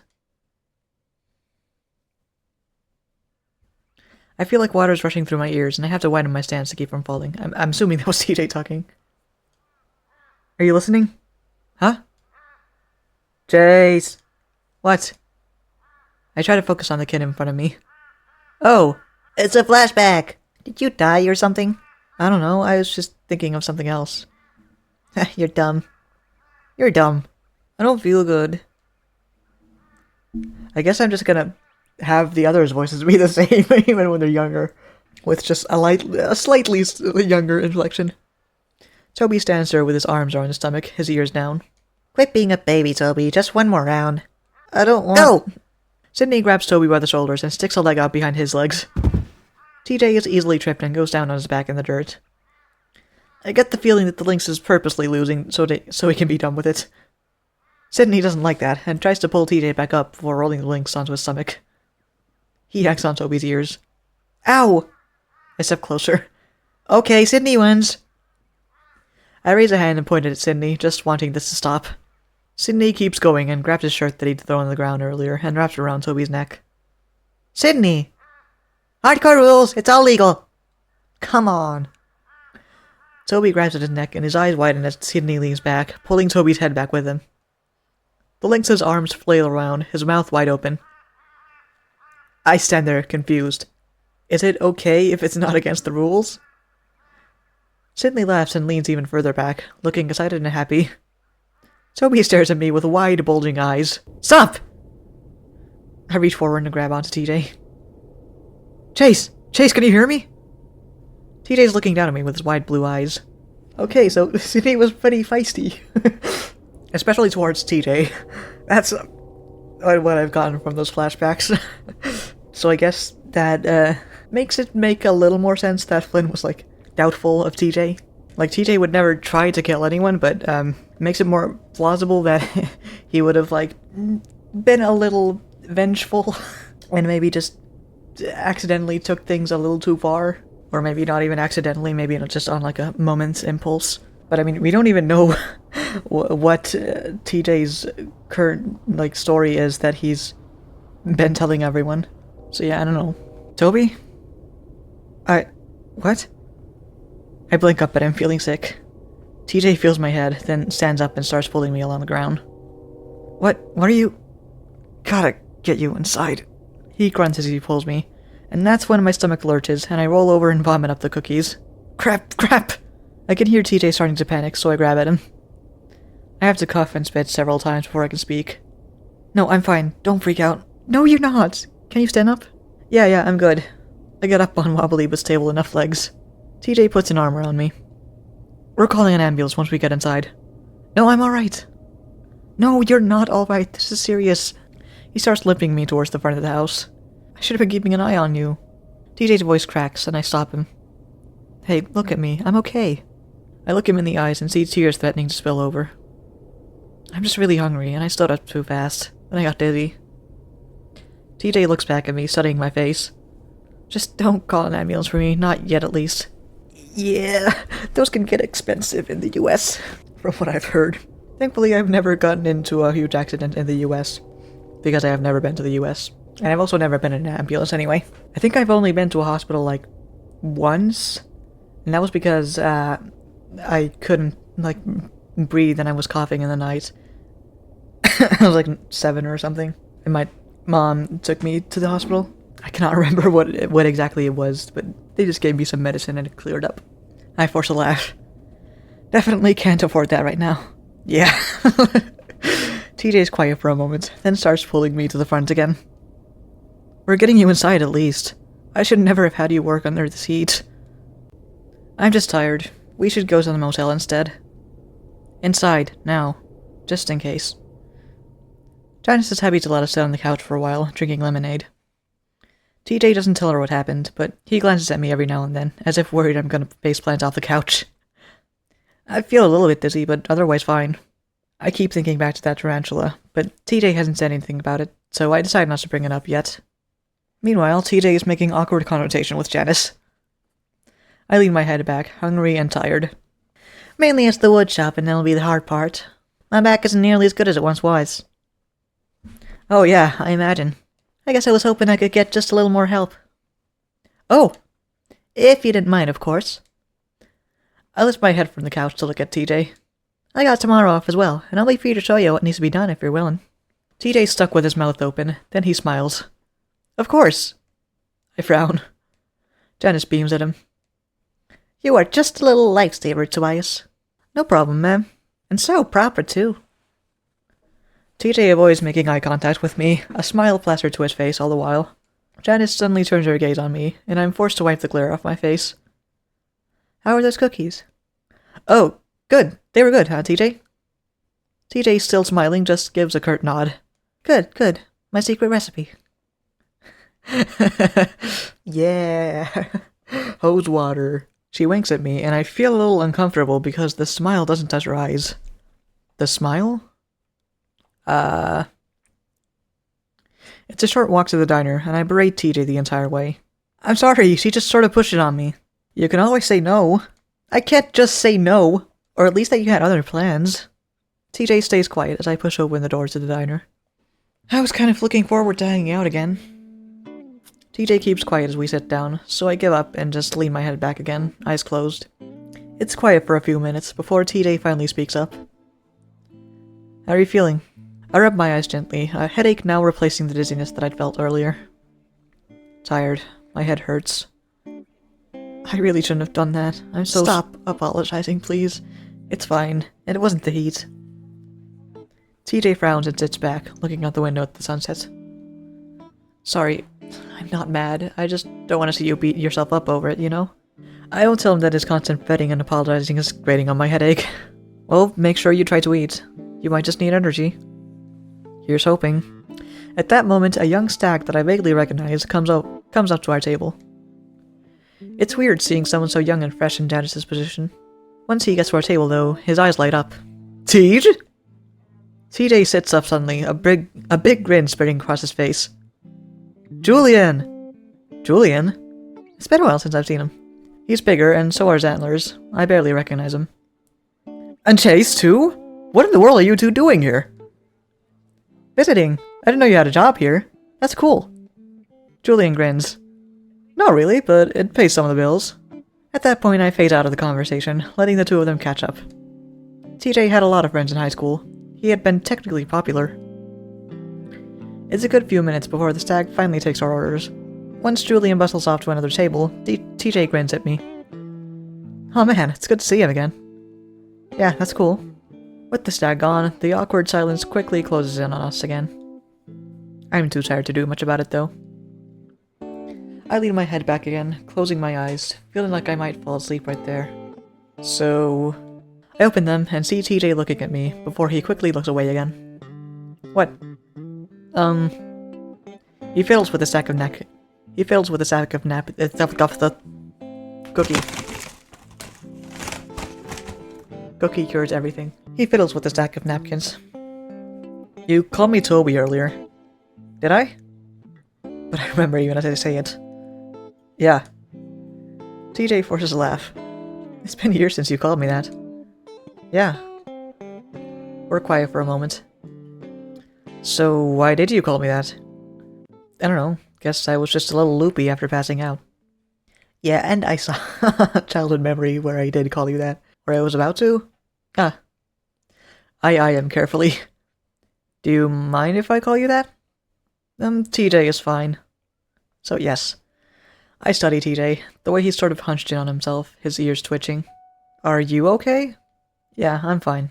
I go back and forth between deciding if I should bring up the whole Flynn incident or not. Despite his best efforts, TJ isn't fooling anyone that he's not bothered by what happened. Of course he would be. Do you want to talk about what happened on Monday? TJ's quiet and I kick myself. I'm given a little more time to think of what I'm gonna say next as Julian brings our food and strikes up another conversation. TJ, again, is able to easily slip into a smile and chat away with the stag. The smell of the burger has my mouth watering, and it's incredible when I take a bite. It's striking how easy it is for TJ to just put on a smile and act cheerful. It makes me wonder how much of it is actually genuine. I'm almost halfway done with my burger by the time Julian is angrily called back to the kitchen by the cook.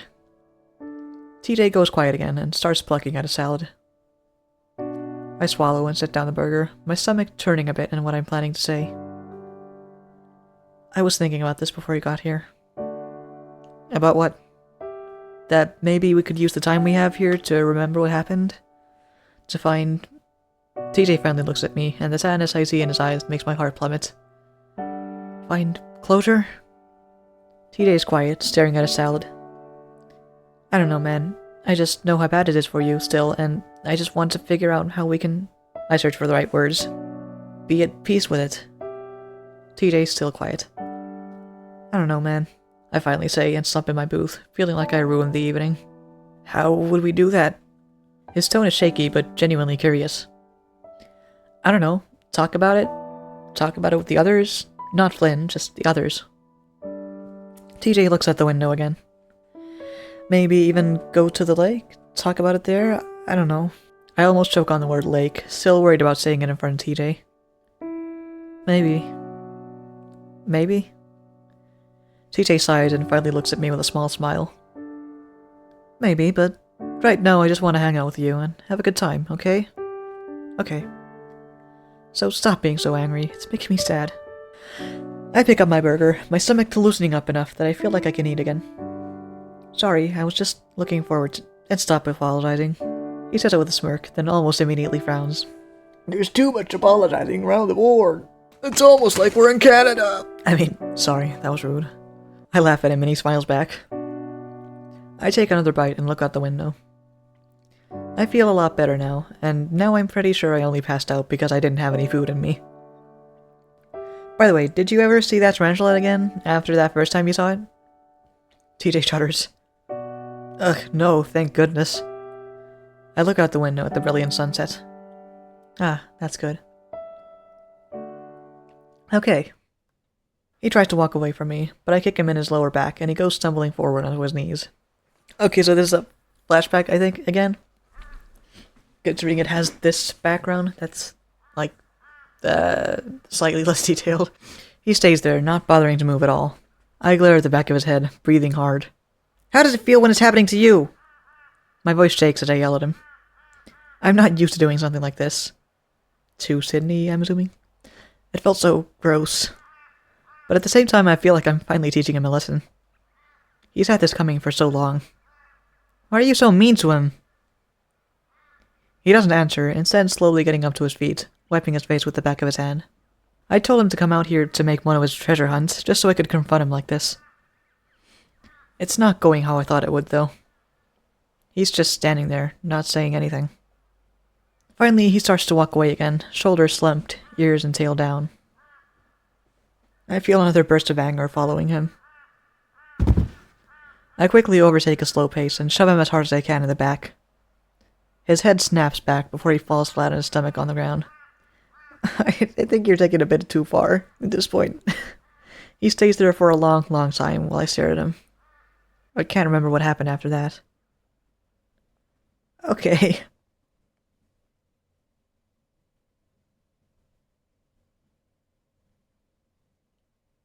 Thursday. Alright. I think this is where we'll leave off for now. Yeah, I've been recording for 3.5 hours this time. So this might be a pretty long video. Still not as long as either of my Astra videos, though. Unless I somehow keep this as long as it is currently and add the footage to it for some reason. But, yeah. So we're, I think, about halfway through TJ's route now. Or at least one of the endings on it. I think TJ is, one of the characters in this game who has, like, 3 endings? I mean, considering there were those choices earlier on. And apparently there are 2 characters in this game that have 3 endings. One that has 2 endings, and then 2 that have only 1. So that's a total of 10 endings. So still not even close to done with the game, but halfway done with this route ending, I think. So I think next time I'll probably just do that. But yeah, I guess we found out what actually, well, not what actually happened, but we found out that something happened, and Sydney died at the lake, and Flynn suspects TJ for it. And not entirely for no good reason. That bit with Janice was still weird, though. We didn't get an explanation for that. But we did also get her, again, smiling without using her eyes at the end there, when she asked TJ to come work for her. So that's a bit weird. It seemed like that was like a sign of her sort of being not in the best state of mind when she was just standing on the road without clothes on. Don't know what's up with that. I don't know, but I guess we'll see. Again, it reminds me of Higurashi, because I think this is a similar kind of thing there, where people just kind of went crazy and you were like, why is this happening? And then you kind of found out in the answer arcs, but I also haven't watched that in a long time, so I don't even remember if it gets fully answered, but I think it does, but I don't remember why it happened there. I would be surprised if they pulled like a curse thing here, like the town of Echo is actually cursed and whatever. Because it feels like a very grounded game so far. All the characters feel very real, and so does the world, so I don't know, I guess I could see it happening, but hopefully we'll find out as the series goes on. But yeah, that was part 2 of Echo. See you next time for Happy Wheels, and then after that, Echo again. Bye!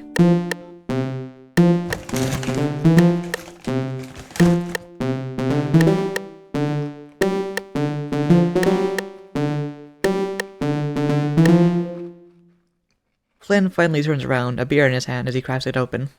Craps? No.